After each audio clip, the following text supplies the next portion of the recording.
As soon as I opened my eyes, I heard the heavy breathing of a woman beside me. The breathing was faint and broken. Trembling with fear, I turned my head, and by the dim light filtering through the window, I could clearly see her face. Even in the dark, she was beautiful. But the bruises on her collarbone were absolutely heartbreaking. What is going on? The crack of a belt, the shatter of a liquor bottle, the sound of a woman crying, those wounds. I was the one who inflicted them. I've been reborn. Reborn into the body of a man my own age. He was a violent, abusive alcoholic. A lazy, gambling deadbeat. I, Chen Zhuang, was once a billionaire business legend. But the moment I opened my eyes, I became the head of this broken family. A wife, beating, gambling drunkard. You're awake? Are you having trouble sleeping? Let me go pour you a cup of tea. There is no need. Just go back to sleep. I tried to keep my voice as gentle as possible, but she reacted like a startled rabbit. I watched her walk barefoot across the cold concrete floor. When she reached the door, her instinctual backward glance wasn't for me. It was directed at our daughter in the corner.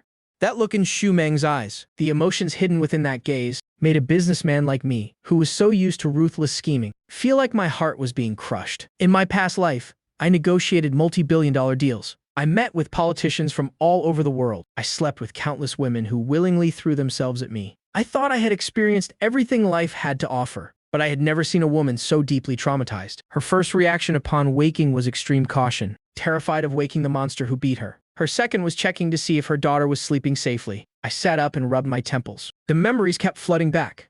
He was addicted to gambling, and whenever he lost, he beat his wife. Shut your mouth, You cheap bitch. how dare you ruin my luck? The worst beating she ever took. Left Xu Meng bedridden for 3 whole days. Yet she still had to force herself up to cook for him.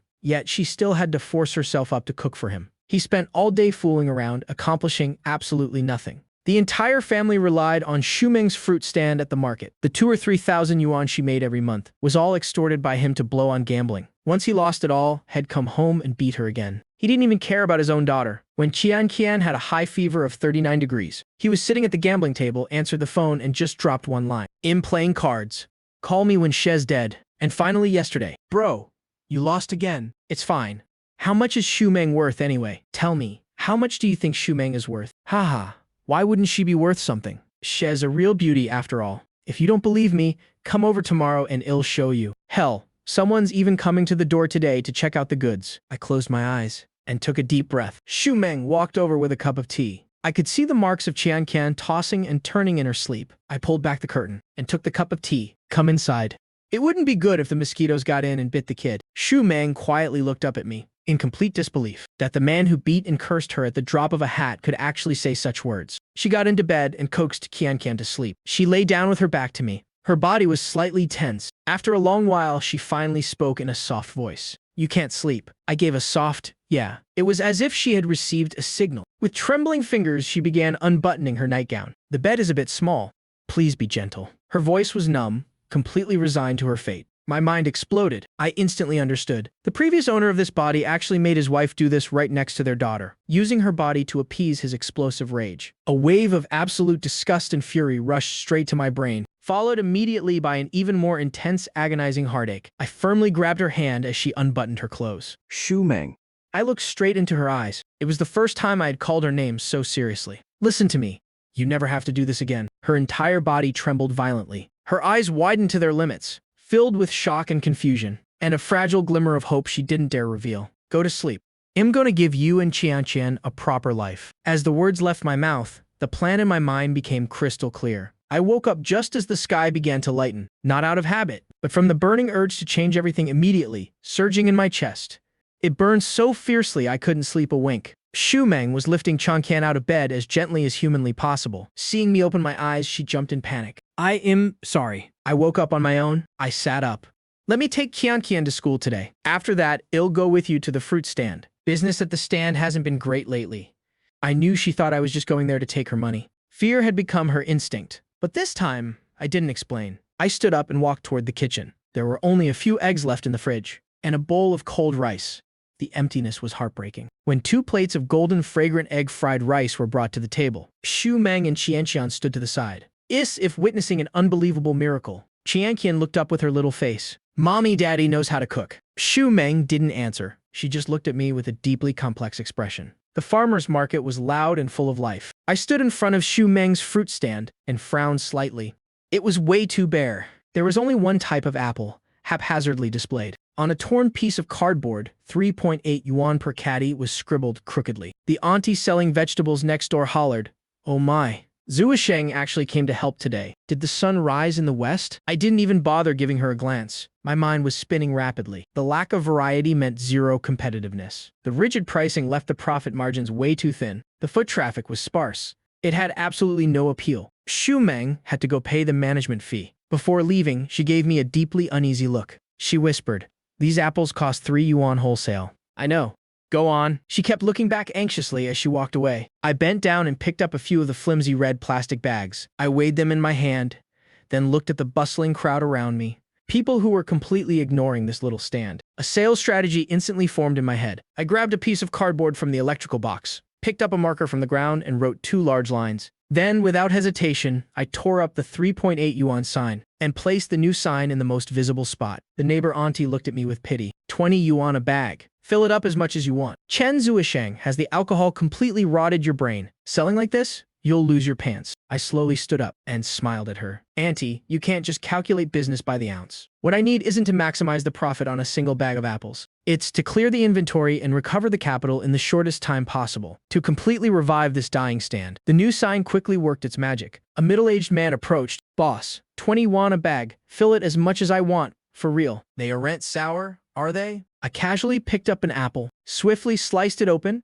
and handed it to him. "Try it yourself. You'll know if it's sweet once you take a bite." After tasting it, he didn't say a word. He just snatched a bag and started stuffing it. He looked like he wanted to stuff it until the bag exploded. I smiled calmly. "As long as you can carry the bag away, those apples are yours." That sentence was like opening the floodgates. The crowd swarmed in. 20 yuan wasn't a lot of money, but the phrase "fill it up" instantly triggered people's most primal instincts. The smile on the neighbor auntie's face froze. Her jaw dropped. She stared at the scrambling crowd and the rapidly disappearing apples. The scale weight in her hand dropped to the ground, and she didn't even bother picking it up. After paying the fees, Xu Meng walked back, full of anxiety. From a distance, she saw our stand completely engulfed by a crowd. She was so terrified, her face turned pale. She thought I had caused some kind of disaster again. She desperately pushed her way through the crowd, but the sight before her left her stunned. She saw me standing behind the stand, not cowering or acting lowly, nor losing my temper or yelling, just standing there steadily, collecting money and handing out bags, while the people around me were going crazy, fighting to buy my apples. The same apples that used to barely sell all day were now disappearing at a visible rate. When she saw the sign saying 20 yuan a bag, fill it up, her face went ashen. "Are you crazy? 20 yuan to fill it up? We're going to lose everything." "Relax, I've calculated it all. Those plastic bags can hold 2.5 kilos at most. We're definitely making a profit. Look at them.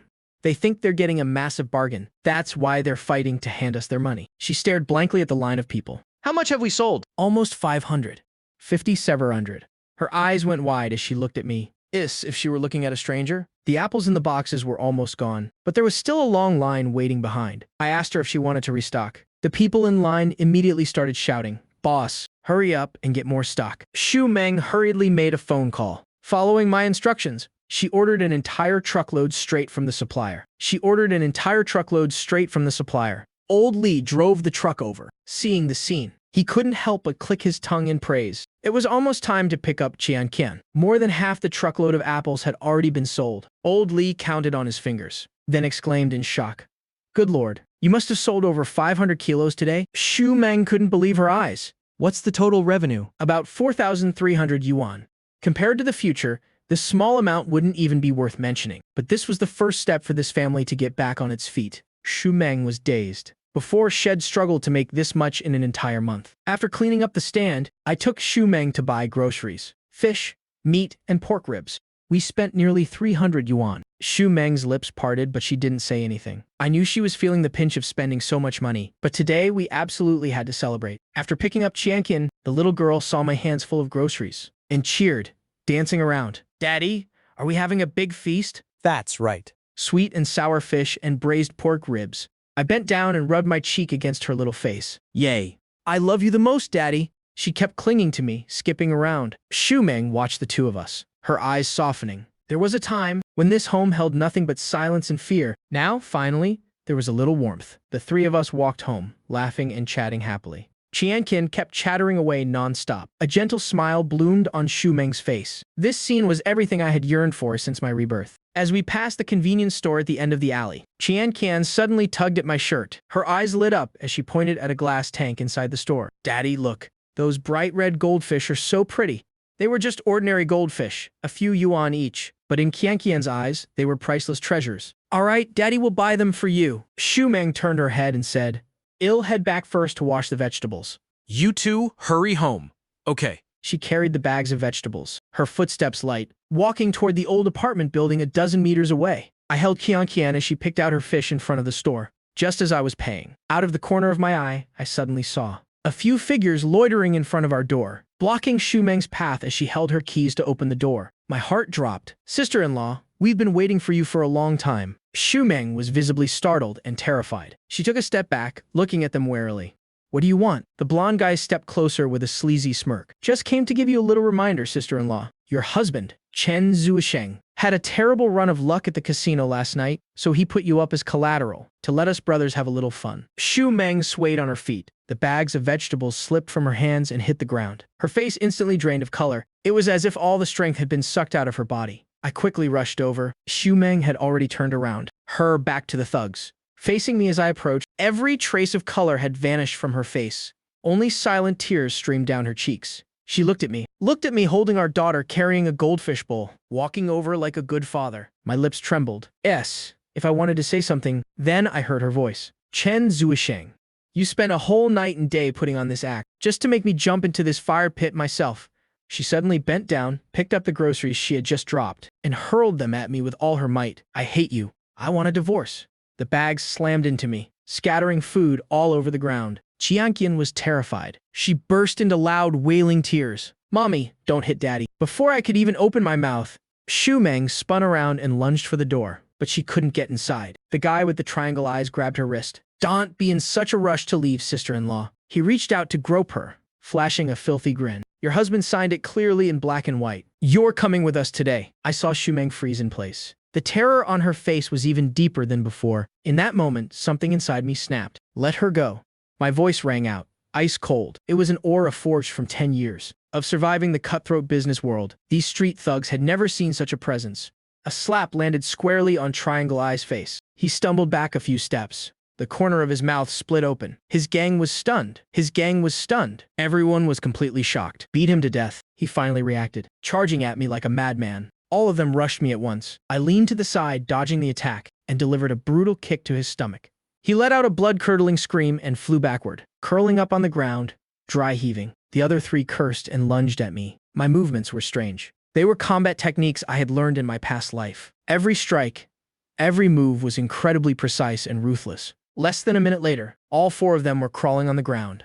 Behind me, I heard Qianqian raise her little fists. She shouted, "Go, Daddy. Beat up the bad guys." Xu Meng remained completely silent. I walked up to Triangle Eyes and planted my foot on his chest. I looked down at him. "Listen closely. I've quit gambling. All previous debts are wiped clean. If you ever dare show your faces here again, I'll beat you every single time I see you. Understand?" He was still acting tough. You owe us money and refuse to pay. We're calling the cops." "Call the cops," I let out a cold laugh. "Illegal gambling rings. Do I need to tell you what the penalty is for massive illegal betting? I have the evidence right here on my phone. Want me to call the cops for you?" Their faces instantly turned pale. Sorry. "Brother Chen, we were wrong. We're getting out of here right now." "Hold on." I called them back. I turned my head and glanced at Xu Meng. She was still trembling. "Apologize to my wife. Now." The thugs looked like they wanted to die from humiliation, but they still had to bow their heads and apologize. "Sorry, sister-in-law. Get lost." I kicked Triangle Eyes aside. They scrambled to their feet and ran for their lives. The world fell quiet again.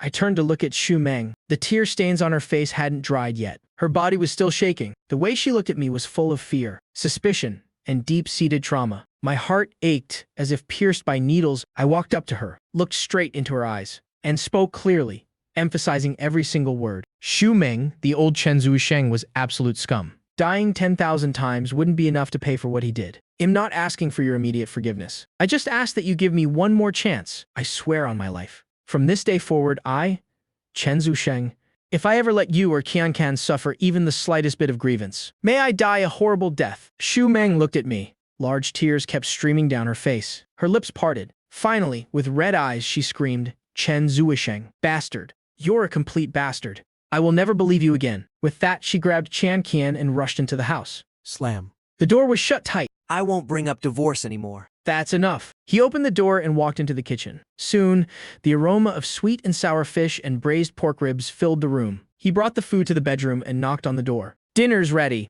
Even if you're mad at me, don't let our child go hungry. I'll sleep in the living room. Setting the tray down, he turned and walked away. From behind the door came Qianqian's soft voice. Mommy, it smells so good. A moment later, he heard the faint clinking of bowls and chopsticks. Lying on the old sofa, he stared up at the ceiling. The road ahead was still very long, but the direction had never been clearer. Protect them.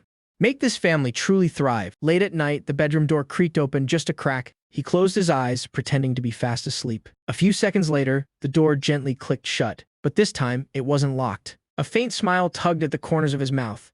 Over the following days, he accompanied Xu Meng to the fruit stand every single day. 20 yuan a bag.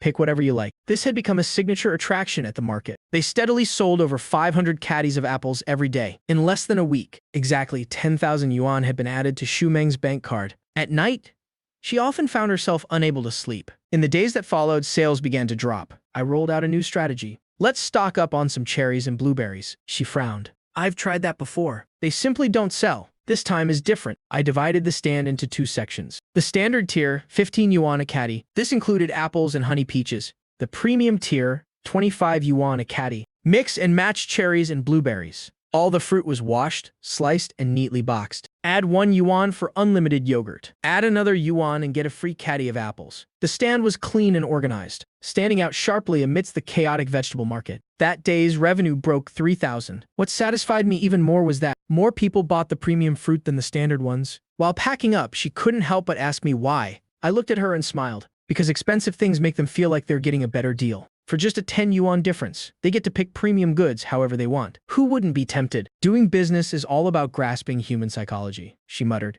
You just have a smooth way with words. Her mouth complained, but the corners of her lips couldn't hide her smile. This week, we made another 10,000 yuan. The way she looked at me slowly began to regain its light. That day, when picking up Qianqian to go home, I saw a sharply dressed man in a suit standing at the door. It was Xu Meng's older brother, Xu Hai. Xu Meng happily ran over to him. Xu Hai shot me a glance. His gaze swept over me like a razor. Xiao Chen, come buy a pack of smokes with me. I knew he had something to say. Walking to the parking lot, he pointed at a BMW. This car is worth over 200,000. What do you think? It's all right. He pulled out a bank card and slapped it into my hand. There's 200,000 in here. I'll give you the car, too. Divorce Xiao Meng tomorrow. The kid stays with her. The car and the money are yours. From now on, we're even. Hearing Xu Hai's words, I shook my head.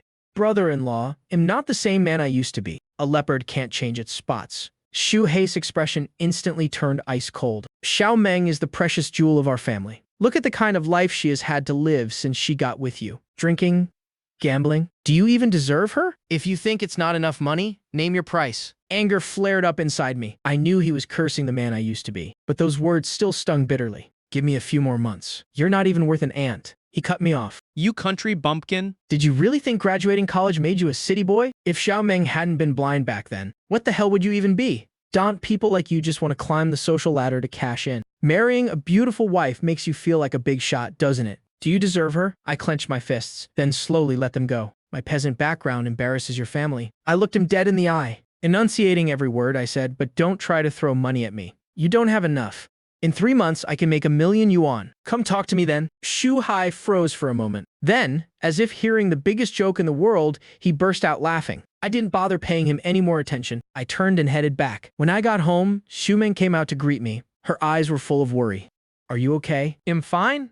Your brother was just giving me some encouragement. I smiled and lied. She didn't believe me, but she didn't press the issue. Xu Hai stayed for dinner. At the dining table, his eyes swept over the old furniture in the house, and he frowned. You're still keeping this junk. Aren't you afraid people will laugh at you? Just as I was about to speak, Xu Meng gently tugged at my shirt under the table. She said softly to her brother, Brother, Zuisheng has really changed lately. Has helped me come up with a lot of ideas. And we've even made some money. Xu Hai scoffed coldly, not bothering to reply. Right at that moment, his phone rang. He picked it up. His expression instantly changed. What? President Liu isn't satisfied with our marketing plan. Didn't we agree to finalize the draft today? The voice on the other end sounded extremely frantic. Sitting nearby, I could vaguely hear.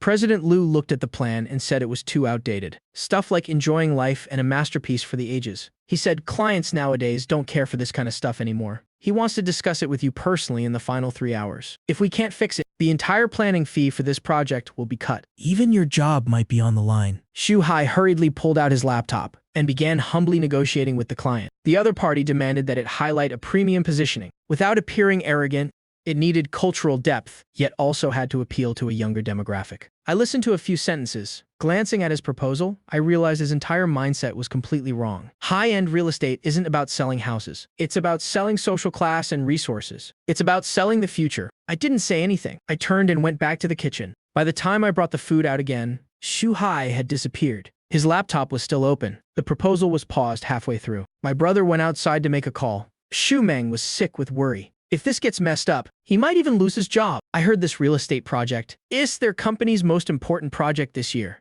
Qianqian suddenly looked up with her little face. Daddy, are you smarter than Uncle? Unless you prove it to me. I smiled and sat down. Moving the mouse, I directly selected Shu Hei's unfinished proposal. I selected all and deleted everything. Are you crazy? Shu Meng gasped. He hasn't saved it yet. Saving it is useless anyway. His whole concept is wrong. I didn't explain further. My fingers flew across the keyboard. Very quickly, I was completely immersed in it. A brand new proposal gradually took shape under my hands. The operational logic of the upper class. Resource integration mindset. Step-by-step construction of an identity verification system. When Shu Hai returned and saw me sitting at his laptop, he instantly blew his top. Who told you to touch my computer? He just wanted to help. Shu Meng hurriedly explained. What the hell does he know about real estate marketing? Shu Hai lunged forward, ready to explode in a rage, but suddenly froze. On the screen was an incredibly polished marketing proposal. But the very next second, his eyes turned red. Where is my old proposal? Deleted. He trembled all over. Do you know how many all-nighters I pulled for that? But right at that moment, his phone rang. It was time to submit the draft. He stared at the nearly finished new proposal on the screen, his expression shifting rapidly. Finally, he gritted his teeth and hit send. Then he glared at me with burning eyes. If this gets screwed up, I won't let you off the hook. The results weren't out yet. I picked up my glass of water and took a sip. Less than 10 minutes later, his phone rang again. He answered and listened for a few moments. The corner of his mouth twitched slightly. After hanging up, he looked at me with a deeply complex expression. Then he grabbed his laptop and walked straight out. Heading to the company. I'll settle the score with you when I get back. I smiled faintly. I knew exactly what he was about to face. The contents of that proposal were absolutely not something someone of his caliber could clearly explain. Sure enough, not long after, my phone rang. It was Shu Hai on the other end. His voice sounded a bit flustered. Chen Zhuang, can you come to my company right now? President Liu insists on meeting the planner in person. Send me the address. I'll drive over and pick you up. On the way to the company, Shu Hai drove very fast. The atmosphere in the car was incredibly heavy. He didn't say a word, and I didn't bother speaking either. While waiting at a red light, his face was tense. Finally, he blurted out, "Later, when we meet President Liu, keep your mouth shut. Let me handle it." I shot him a glance. Keep making things up, and get exposed right on the spot. His face flushed bright red. He fell silent, then walked into the reception room. An elegantly dressed middle-aged man stood up. Pointing at the projector screen, he asked me, "Mr.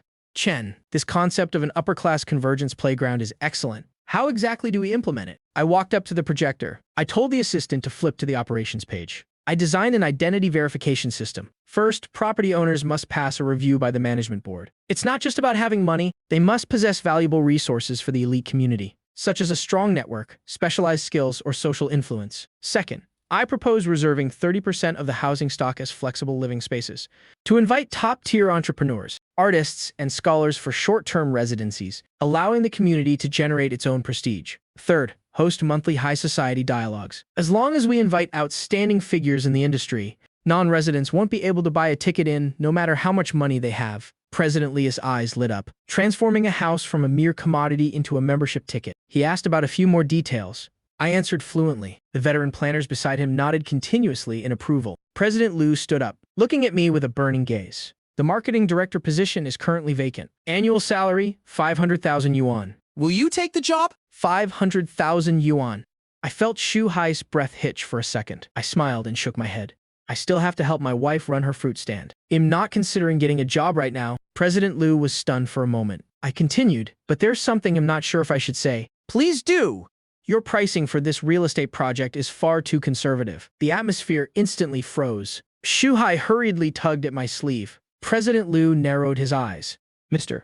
Chen, What do you mean? given the current market situation, our pricing is already the highest in this area, if I'm not mistaken. The opening price you've prepared is 85,000 yuan per square meter, right? I paused for a moment. I suggest raising it to over 120,000 yuan. Gasps of shock echoed throughout the meeting room. Some people had already started shaking their heads. President Liu said, Mr. Chen, perhaps you don't fully understand the market. In this area, anything over 90,000 yuan is already a tough sell. Here is the situation. I walked over to the window and pointed at the empty plot of land to the east of the project. First, the minutes from last week's Development and Reform Commission meeting mentioned strengthening the railway transit network in the Eastern New District. Second, the new mayor, in his speech at the Construction Systems Symposium last month, emphasized shortening the commute time between the new development zone and the inner city. Third, the Planning Bureau's website recently updated the land use map for the eastern sector. The plot of land east of your project has been reclassified from reserve land to transportation infrastructure land. The meeting room suddenly fell dead silent. Everyone's eyes were fixed on me. String these pieces of information together, add in the new mayor's resume. When he was in office in the Southern New District, the first major thing he did was push for the construction of a subway extension line. I predict that within the next 6 months, the subway extension plan will be announced. There is a high probability the station will be located right east of your project. President Liu suddenly shot up from his seat. How certain are you? 70%, I said calmly, but even if it were only 50%, it's worth the gamble. Because once the news is announced, housing prices will instantly spike by over 30%. If you raise the price to 120,000 now, it might look expensive, but compared to its actual value 6 months from now, it's still a bargain. I looked toward President Liu. More importantly, once the subway news is announced, surrounding mass market housing projects will flood the market. If you stick to the 85,000 yuan price tag, you'll completely lose the positioning advantage of an upper-class convergence playground. The rich won't want to be neighbors with office workers squeezing onto the subway. The reception room was completely silent. President Liu stared at me for a full minute. Then he made a phone call. Secretary Wang. Contact Director Li at the planning department. Discreetly look into the subway plans for the Eastern New District. 10 minutes of waiting. Felt as long as 10 years. The phone rang. President Liu picked it up. The more he listened, the more serious his expression became. Finally, he just said one sentence. It's confirmed then. All right, I understand. He hung up and looked at me. Come work at my company as the vice president of marketing. Annual salary? 1 million yuan. Will you take it? An annual salary of 1 million yuan. I saw Shu Hai's face flush bright red. He stood there, completely dumbfounded. I still shook my head.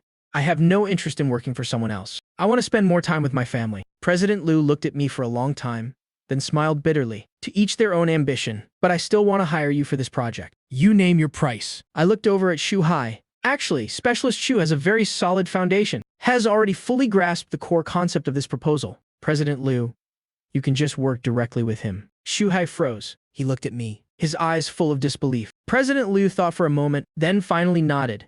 All right, then I'll be counting on both of you for this project. Stepping out of the company, Shu Hai still looked like he was in a dream. He suddenly asked 1 million yuan a year, and you really don't want it. Did you really analyze that subway news all by yourself? The information was right there in plain sight. I said, the fruit stand at home can't run without me. He was silent for a few seconds. His voice trembled slightly. Do you even know what 1 million yuan means? I've worked my ass off for 8 years just to make half of that. Brother, once this deal goes through, you'll be the company's top contributor. I patted his shoulder. Your path forward will be much wider. I got in the car and left. Through the rearview mirror, I saw him still rooted to the spot. He watched my retreating figure for a long time without moving. At dinner time, Shu Hai came over again. I took the initiative to raise my glass. Substituting tea for wine, I said, brother-in-law, for all the bastardly things I've done in the past, I sincerely apologize. Shu Meng was stunned. Her chopsticks paused mid-air. I knew what she was thinking. The old Chen Zhuang only knew how to cause trouble. When had he ever apologized to anyone? Shu Hai looked away, a bit unnerved. Shu Meng looked at him, then back at me.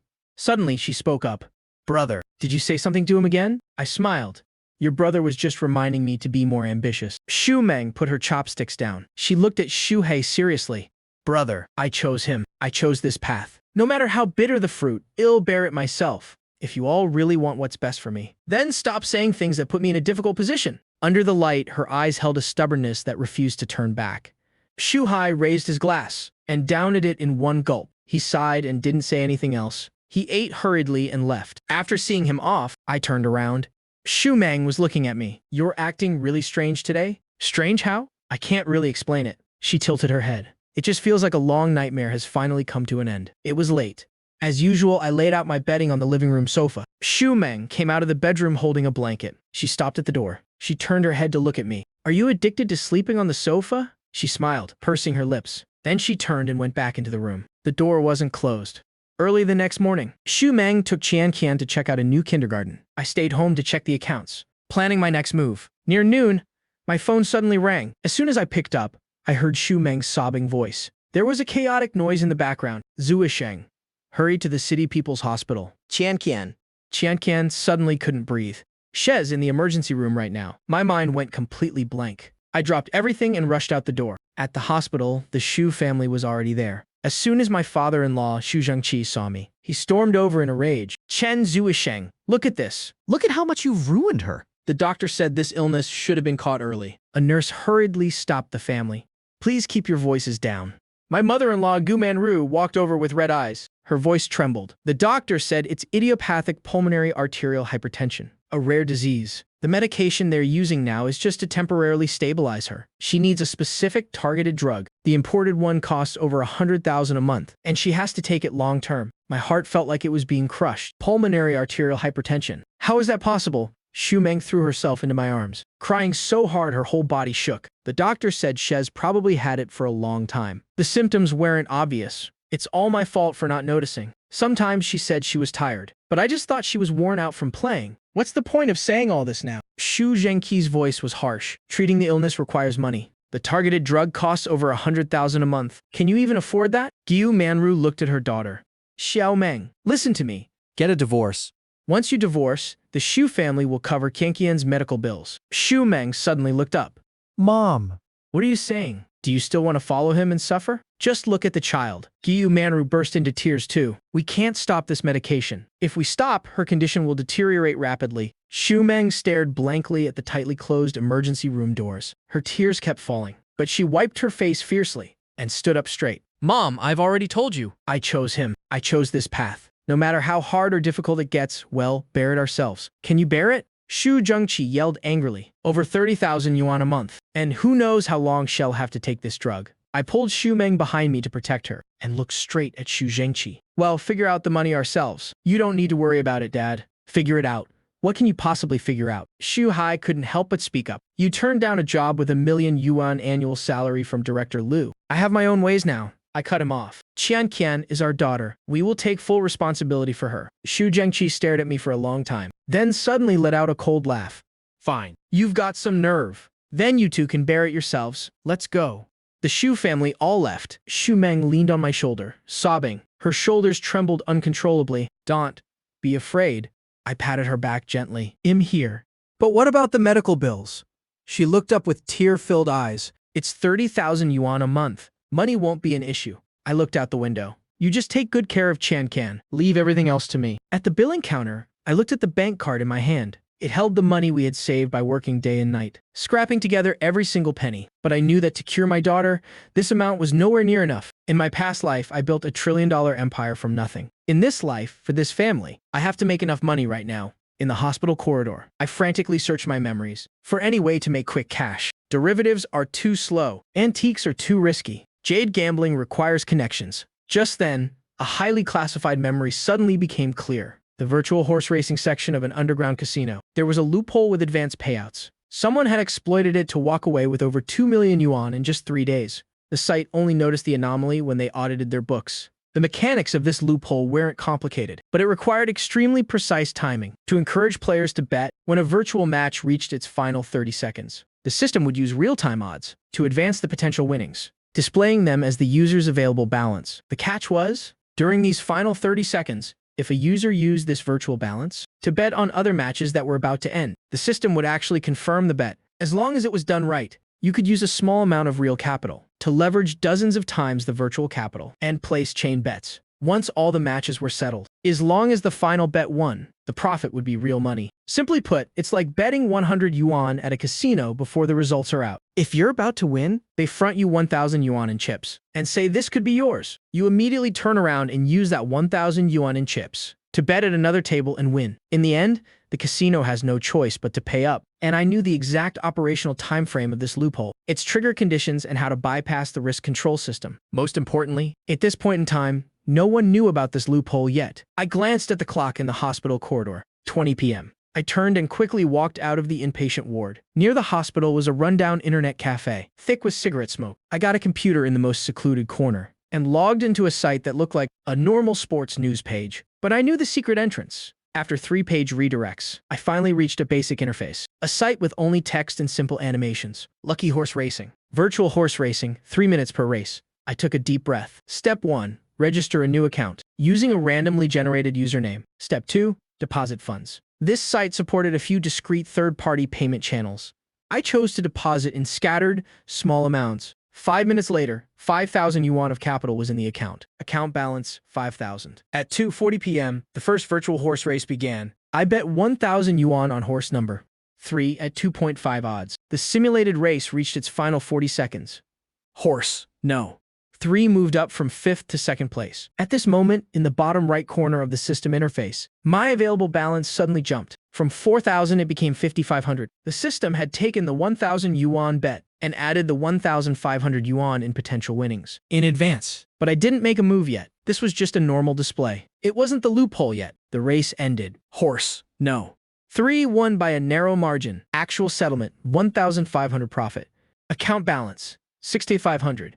The second race was at 2:45 p.m. I bet 2,000 yuan on a consecutive win, predicting the top 2 horses, odds 3.2. In the final 30 seconds, the system displayed the advanced profit again. My balance jumped from 4,500 to 11,400. 4,500 plus 2,000 times 3.2. Here comes the crucial part. When the race had only 25 seconds left, I quickly switched to another virtual soccer match that was about to end. In a minor prop bet, I used the entire 11,400 balance to place a wager. In the last 5 minutes, the odds for a goal being scored were 1.8. The system confirmed it successfully. Bet placed successfully. The loophole really existed. It treated the projected profit as actual usable capital. My heart started beating faster. The horse race ended. Consecutive win, profit earned 4,400.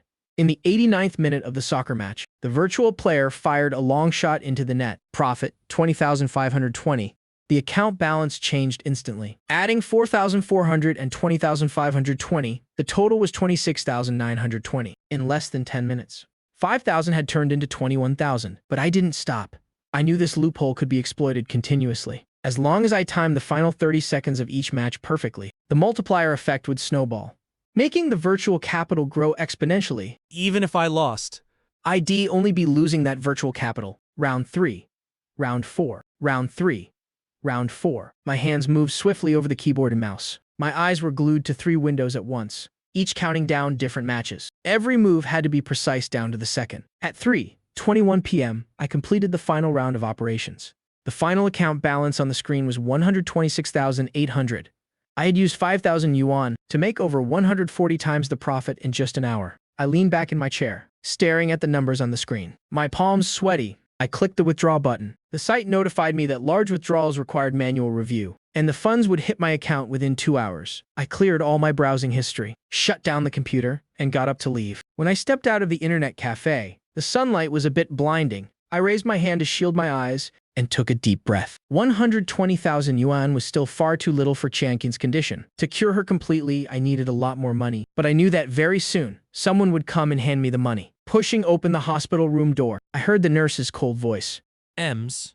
XU. There's only a 5,000 yuan deposit in the system. You must pay the full amount today. Otherwise, we can't continue with the tests and medication. Xu Meng was so frantic she was crying. That's impossible. My husband just went to pay 10,000 yuan an hour ago. She saw me walk in, and her voice suddenly caught in her throat. Where's the money?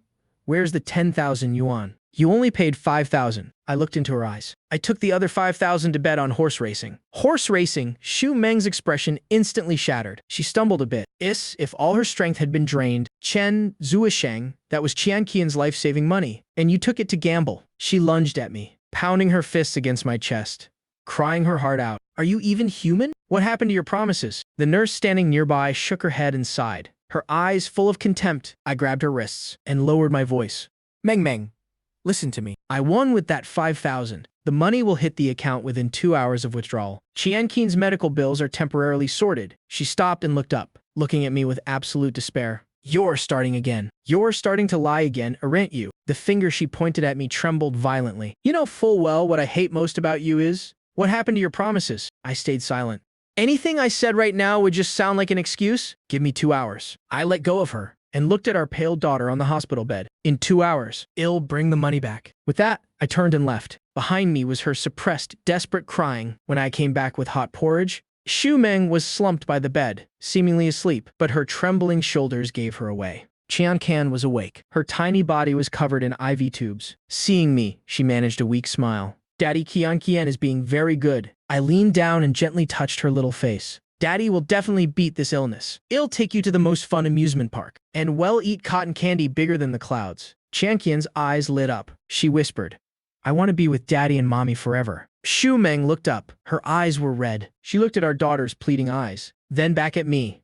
Finally, she just let out an exhausted sigh. Taking the bowl of porridge, she said, Go take care of your business first. Her voice was hoarse. I'm here. I knew this was the last bit of a chance she was giving me. I glanced at my watch. When I walked out of the hospital room, I didn't look back. I left the hospital. Preparing to head to the bank, a black Mercedes suddenly blocked my path. The car door opened. 2 men in black suits with expressionless faces stepped out. Mr. Chen, Bosku invites you into the car for a chat. That was fast. I nodded and got in. The interior was incredibly spacious. A man in his 40s, wearing an exquisitely tailored suit, sat across from me. His features weren't fierce at all. In fact, he looked somewhat refined. Guidong. I had dealt with him quite a bit in my past life, and even collaborated with him. Chen Zhuang. He looked up at me. You've got some skills? That crappy system of mine. I hired 7 or 8 programmers to watch over it, and there hasn't been a single glitch in 3 years. You just made your move and tore a massive hole in it. Tell me, how did you find it? I leaned back in my seat, meeting his gaze. Boss Gu, you run a casino, but you're afraid of people winning money. The system having a loophole is your problem. I won that money with my own skills. What are you trying to back out of paying? Weidong narrowed his eyes. It's just over 100 grand. I, Gu Weidong, am not that sore of a loser. He smiled. You can take the money, but you can't just walk away without paying a price. I knew he was probing into my background. I knew him very well in my past life, but I couldn't show all my cards just yet. I smiled. Fair enough. I won't take your money for nothing. How about I give you a piece of information? Weidong raised an eyebrow. Let's hear it. It's about your old man, mister? Gu Changgang. The jade ring on Gu Weidong's finger stopped moving. Has he been experiencing occasional chest tightness lately, along with numbness in his left shoulder and arm? My voice was calm. I advise him to go get a coronary CT scan immediately. Focus on checking the midsection of the left anterior descending artery. Routine checkups won't detect non-calcified plaques. Weidong's pupils contracted slightly. He stared at me for a few seconds, then immediately made a call. Director Wang, please arrange an emergency heart exam for my old man. A coronary CT scan focusing on the left anterior descending artery. Yes. The car fell into silence. 40 minutes later, his phone rang. Guidong picked it up, and his expression drastically changed. After hanging up, the way he looked at me had completely changed. The left anterior descending artery is severely narrowed. Over 85%. Any later, and we wouldn't have been able to save him. Chen Zhuang, who exactly are you? That doesn't matter. I met his gaze. My money will be unfrozen and my safety guaranteed. On my turf, Weidong stared at me intently. No one can touch you, but someone like you wouldn't take this risk just for 70 million. You still have something else to say, don't you? Sharp as expected. There is indeed one more piece of information. I looked him in the eye. About a woman you've been searching for over a decade without success. And a child whose existence you probably don't even know about. Weidong suddenly sat up straight. His refined demeanor completely vanished. His eyes filled with shock. What did you say? She married a high school teacher in Suzhou. She lives a very quiet life. I lowered my voice. She has a daughter. Her 7th birthday is on June 17th. Weidong's face turned pale. His fingers trembled slightly. That date. That age? Speak. What do you want? His voice was raspy and thick. 500 million yuan, and this information is yours. A Chiang. Transfer the funds immediately. Guidong turned and gave the order. 10 minutes later, my phone vibrated. A notification confirmed the money had hit my bank account. I sent him the detailed information I had already prepared on my phone. The deal was done. I opened the car door. My daughter is in the hospital. She needs absolute peace and quiet. Don't let any trouble find its way to her door. Guidong gave a decisive nod. I'll arrange the best resources at the hospital. The car door slammed shut. The Mercedes drove away. I stood at the hospital entrance. I now had 572 million yuan in my card. Qianqian's medical fees were finally covered. I gripped my phone tightly. I hurried into the hospital building. I rushed toward the ward as fast as I could. I pushed the door open, but Xu Meng wasn't there. My father-in-law Xu Zhengqi was sitting by the bed. His face was grim and ashen. Your daughter is this sick. Yet as a father, you're out running around everywhere. I didn't even bother to acknowledge him. I walked to the bedside and touched Qianqian's forehead. I asked softly, "Where's Mommy, sweetie?" Mommy said she had something to take care of. She told Grandpa to watch me. Xu Zhengqi let out a cold snort. The two of you are exactly the same, always running off. She hasn't shown her face for hours. My heart tightened. Xu Meng would never abandon Qianqian at a time like this. It's been hours. I immediately called her. No one picked up. No answer. Xu Zhengqi also realized something was wrong. Why isn't Meng Meng answering her phone? Just then, the sound of a cleaning lady cursing drifted in from the hallway. These heartless people, plastering surrogacy ads all over the restroom again. How can they live with themselves making money like that? Surrogacy. A terrifying thought immediately flashed through my mind. Xu Meng wouldn't. No way. She wouldn't be that foolish. But in the next second, I remembered her stubborn face and those bloodshot eyes. She really would do it. I turned and bolted out of the ward. Where are you going? The hospital is hounding us for the fees. Xu Zhengqi shouted after me. I've already paid the fees. Just watch over Qianqian, Dad. I sprinted toward the women's restroom, ignoring the screams from inside. I kicked open every single stall door. In the third stall, a phone number was plastered on the wall. Guaranteed sons and high pay for surrogates. 300,000 yuan advance payment. I dialed the number immediately. Looking for a surrogate. I lowered my voice. I spoke with a cold, decisive tone. I need a child urgently. Money is no object. The woman on the other end sounded wary. Sir, I think you have the wrong number. Stop playing games. I let out a cold laugh. My wife can't conceive. I want a son. And I want to be able to choose the gender. There was a few seconds of silence. The other person's tone suddenly became enthusiastic. Boss, you're certainly well informed. We can make that happen. But regarding the price, money isn't an issue. I cut her off. But I want to handpick the person. I don't want anyone who's done this before. I want someone completely new. Preferably someone who hasn't given birth before. Young, healthy, with good genes. We don't have any new recruits available right now. The woman sounded hesitant. Are you sure about that? I raised my voice. She was clearly taken aback. How did you know I have other channels? I said coldly. Send me the address. I'm coming over to see for myself right now. If I'm satisfied, I'll pay double. Double. Her voice trembled. Boss, are you serious? I'm in a hurry. I glanced at my watch. I'll be there in 20 minutes. Keep the new one for me. If Shez already signed a contract and started the process, then the deal is off. She hasn't signed yet. She just finished the preliminary checkup. Just come over, boss. We'll be waiting for you. I hung up and rushed out of the hospital. I hailed a taxi. Driver, get me to this location, fast. At the same time, I called the police. I whispered the address to them. I reported a suspicion of an illegal surrogacy ring. 20 minutes later, I stood in a dilapidated urban village. I found an old building with a sign for domestic help services. I went straight up to the third floor. The door was slightly ajar. A middle-aged woman with heavy makeup was eyeing me. Are you the boss who called? Where is she? I walked straight inside. In the lounge area? The woman followed me with a fawning smile. This one has great potential. 28 years old, already had one daughter. Natural birth. Excellent health. She needs money urgently, so the price is negotiable. I pushed the door open. Xu Meng was sitting on a tattered sofa. Her hands were gripping the hem of her shirt tightly. When she saw me walk in, her eyes suddenly widened. She was completely stunned. Shall do. I observed her indifferently, as if I were inspecting a piece of merchandise. Stand up and turn around for me. As she stood up, a look of pure terror washed over her face. What do you think, boss? The woman said flatteringly. Her looks and figure are top-notch. She even has a bachelor's degree. I walked right up to Xu Meng. I stared into her face. She's so thin. Can she even produce a son? We can't guarantee a boy or a girl 100%. But we can perform screenings. The woman explained hurriedly. I want to be certain it's a boy, I said coldly. I'm willing to pay extra. But if it turns out to be a girl, you will be held fully responsible. Boss, that's a huge risk. High risk means high profit. I turned and glared at the woman. I'm taking this one. Name your price.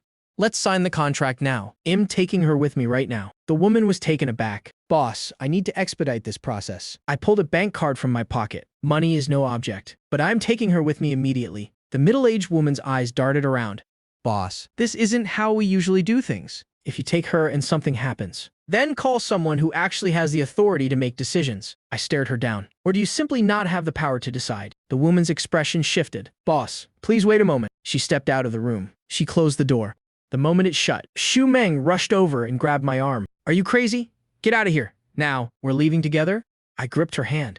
Trust me. Footsteps echoed outside. The door was kicked open. The middle-aged woman returned. Behind her were two burly men, and a middle-aged man in a suit. He wore gold-rimmed glasses. Boss, this is our manager Chen. Manager Chen sized me up. I heard you're in a hurry to take her away. Then let's talk price. 800,000 yuan for the full package. Guaranteed to be a boy. You can pay a 500,000 yuan deposit first. I'll transfer it right now, but I'm taking her with me. The rest will be paid once the pregnancy is confirmed. Manager Chen chuckled. Boss, that's not how the rules work. You pay the full amount now? As for the girl, we will deliver her to your specified location. He adjusted his glasses. His smile was laced with hidden meaning. Otherwise, I'm afraid you won't be leaving this room. I narrowed my eyes. My money isn't that easy to swallow. Then let's see if you have what it takes to walk out that door. Manager Chen gave a subtle nod. The two thugs took a step forward. Right then, the faint sound of police sirens drifted from below. Manager Chen's face changed instantly. You called the cops? Why would I do that? I let out a cold laugh. But it seems your business isn't exactly clean. The sirens grew louder, closing in fast. Chaos erupted downstairs. Manager Chen roared, "Waste him. Get out through the back." The two thugs lunged at me from both sides. I shoved Xu Meng into the corner with all my strength. I grabbed a chair and swung it with everything I had. The guy on the left grunted. The wooden chair shattered against his shoulder. He let out a pained groan. His movements faltered for a second. But the thug on the right had already thrown a punch that whistled through the air, aiming straight for my temple. I jerked my head to the side. The fist grazed my cheek. It burned like fire. Before I could even steady myself, a flash of cold steel caught my eye. He had pulled out a switchblade. He lunged straight for Xu Meng. Xu Meng's piercing scream filled the room. In a heartbeat, I threw myself forward. I shielded Xu Meng with my body. The sound of the sharp blades sinking into flesh was sickening. A surge of agonizing pain exploded. My left shoulder went cold. Then it turned into a searing white-hot burn. The thug hadn't expected me to jump in front of the blade. He froze for a split second. That was my chance. My right hand clamped onto his wrist, and I slammed my forehead into the bridge of his nose. A sickening crunch followed by a pathetic howl. He dropped the knife. Police. Don't move. Everyone on the ground. In that single moment, the police stormed the floor. I clutched my left shoulder as blood soaked through my shirt. I stayed positioned in front of Xu Meng. I raised my right hand. Officer, were the victims here? Manager Chen was pinned to the floor, still trying to struggle, but the officers held him down firmly. A young officer saw me covered in blood. He immediately barked into his radio. "We have a casualty here. Send an ambulance immediately." Xu Meng rushed to my side, her trembling hands pressed against my wound. Tears streamed down her face. Her voice broke as she sobbed. You're bleeding. There is so much blood." I leaned against the wall. I forced a small smile for her. I used my good hand to gently touch her face. "It's okay. It's just a scratch. As long as you're safe, that's all that matters." By the time we walked out of the police station, the sky was pitch black. Xu Meng gripped my arm tightly. Her fingertips were ice cold. She was still shaking. Once we reached a quiet spot, she stopped walking. She looked up at me. Her face was stained with tears. "How did you know I was there? How could you be so reckless to go in alone?" I reached out and gently wiped away her tears. "Because you're my wife, and Qianqian is our daughter. Even if the sky falls, I'm here to hold it up. Don't worry. I've already paid Qianqian's medical bills." Xu Meng collapsed into my arms and sobbed uncontrollably, as if she were finally letting out all the fear and resentment. I held her trembling body close, letting her tears soak into my shirt. The night sky was indifferent, but the darkest moment had finally passed. Back at the hospital, a nurse tended to my wound. The stab wound on my left shoulder required over 10 stitches. The doctor said if it had been any deeper, it would have hit a nerve. Once I was bandaged up, I told Xu Meng to go check on our daughter first. She hesitated for a moment, but having been away from the child for so long, she couldn't rest. Finally, she nodded and went. She was still uneasy, but she eventually went. I sat on the bench in the treatment room and let out a long sigh. Just as I was about to stand up, my phone chimed with a notification. Weidong's side had transferred another sum of money. They said it was a medical support fund for Qianqian. I glanced at the amount. This would be more than enough. When I pushed open the door to the ward, Xu Hai was standing at the end of the hallway on a call. When he saw me, his face darkened instantly. He hung up and marched toward me. "Chen Zhuang." He lowered his voice. "Where did that 500,000 yuan deposit for the medicine come from?" "I won it on digital horse racing," I answered simply. He stared at me for a few seconds. Then he let out a cold, mocking laugh. "Chen Zhuang, you've been gambling for years? You've never brought home a single cent. And now that your daughter is sick, you suddenly win a fortune." I didn't respond. "I bet you crawled to Liu Xingrong and begged for it." You acted so noble before, refusing to take it. Now you're back on your knees, groveling for a loan. Let me tell you something. Don't you dare let that 1 million yuan debt drag the Shu family down. With that, he turned and walked away. I stood there, watching him leave. Over the next month, Qianqian remained hospitalized. Idiopathic pulmonary arterial hypertension is extremely rare. In this country, we could only rely on imported targeted drugs. Despite our efforts, her condition continued to deteriorate bit by bit. Xu Meng and I took turns watching over her. She took the day shift, and I took the night. When I was tired, I'd catch a few minutes of sleep on the hallway chairs. When I was hungry, I'd eat the cheapest boxed meals from the cafeteria. The rest of the Xu family never showed their faces. I knew Xu Meng was hurting inside, but she never said a word. Sometimes I'd wake up in the middle of the night and see her slumped by the bed, staring blankly while holding Qianqian's tiny hand. A month later, the Xu family finally showed up. The doctor was finishing an examination on Qianqian. After he was done, the doctor spoke to us. The current medication can only delay the progression of the disease. It cannot reverse it. If this continues, the strain on the child's heart and lungs will only get heavier. The first thing Xu Zhangqi asked about was the money. That 500,000 yuan must be almost gone by now, right? Xu Hai added coldly. Have you figured out how you're going to pay it back? That money wasn't a loan, Xu Ming said. It wasn't a loan, Giyu Manru interrupted. What? Did it just fall from the sky then? Xu Zhangqi stood before everyone, pointing a finger at my face as he yelled, Chen Zhuang, you liar. You've ruined my daughter and my granddaughter. I suppressed my anger. Dad, Keep your voice down. Don't upset the child. You think you're worthy of calling me dad? Just then, the ward door was pushed open. The doctor entered, followed by several specialists. I have some news. The doctor looked toward us. A team of specialists from a top international heart and lung center is about to launch an advanced intervention program here. It combines gene-targeted therapy with the reconstruction of pulmonary microcirculation. Combined with precise targeted regulation, there is a chance to completely reverse the condition. He paused for a moment. Qianqian's vitals happened to meet all the criteria. Xu Meng suddenly gripped my hand. Her eyes were red. But we must start the treatment process immediately. The initial cost is 1 million yuan. I turned and walked out of the ward. At the end of the hallway, I called Gu Weidong. Don't worry about the money anymore. He told me that Professor Robert was someone he personally invited from Zurich. Has reviewed your daughter's case and said it's better than expected. The surgical outcome should be ideal. Thank you. I'm the one who should be thanking you. He paused for a moment. My wife and daughter have found a protector in you, Mr. Chen. I will remember this favor. I hung up the phone. I headed back to the payment counter. By the time I returned to the ward door, I could hear Xu Zhangqi's voice from inside. See, the moment money is mentioned, he disappears. Meng, as long as you get a divorce, the Xu family will take care of this. Xu Meng's voice was very soft, but incredibly firm. Mom, Dad, I appreciate the offer, but it's really not necessary. Zuosheng already paid another 1 million yuan deposit the day before yesterday. The room fell silent for several seconds. A nurse pushed the door open to prepare for surgery. She mentioned casually, the child's father just paid another 1 million. It's for post-operative care and imported targeted medications. I stood at the door. I looked at Xu Zhangqi, Giyu Manru, and Xu Hai. All three of them were frozen in shock. The red light outside the operating room was on. Xu Meng leaned against my shoulder. Her body was trembling slightly. I took her hand. Professor Robert is a world-renowned expert in pulmonary hypertension. Has performed 27 of these surgeries. Every single one was a success. Everything will be fine. Xu Hai walked over with a dark expression. Chen Zhuang, just how much money did you borrow from President Liu? I looked up at him. My business is none of your concern. 2 million yuan. Even if the Xu family sold our house, we couldn't cover that. He turned to Xu Meng. sis, Tell me the truth. Xu Meng was just about to speak. Xu Zhangqi strode over and pointed right at my nose. Why are you asking him?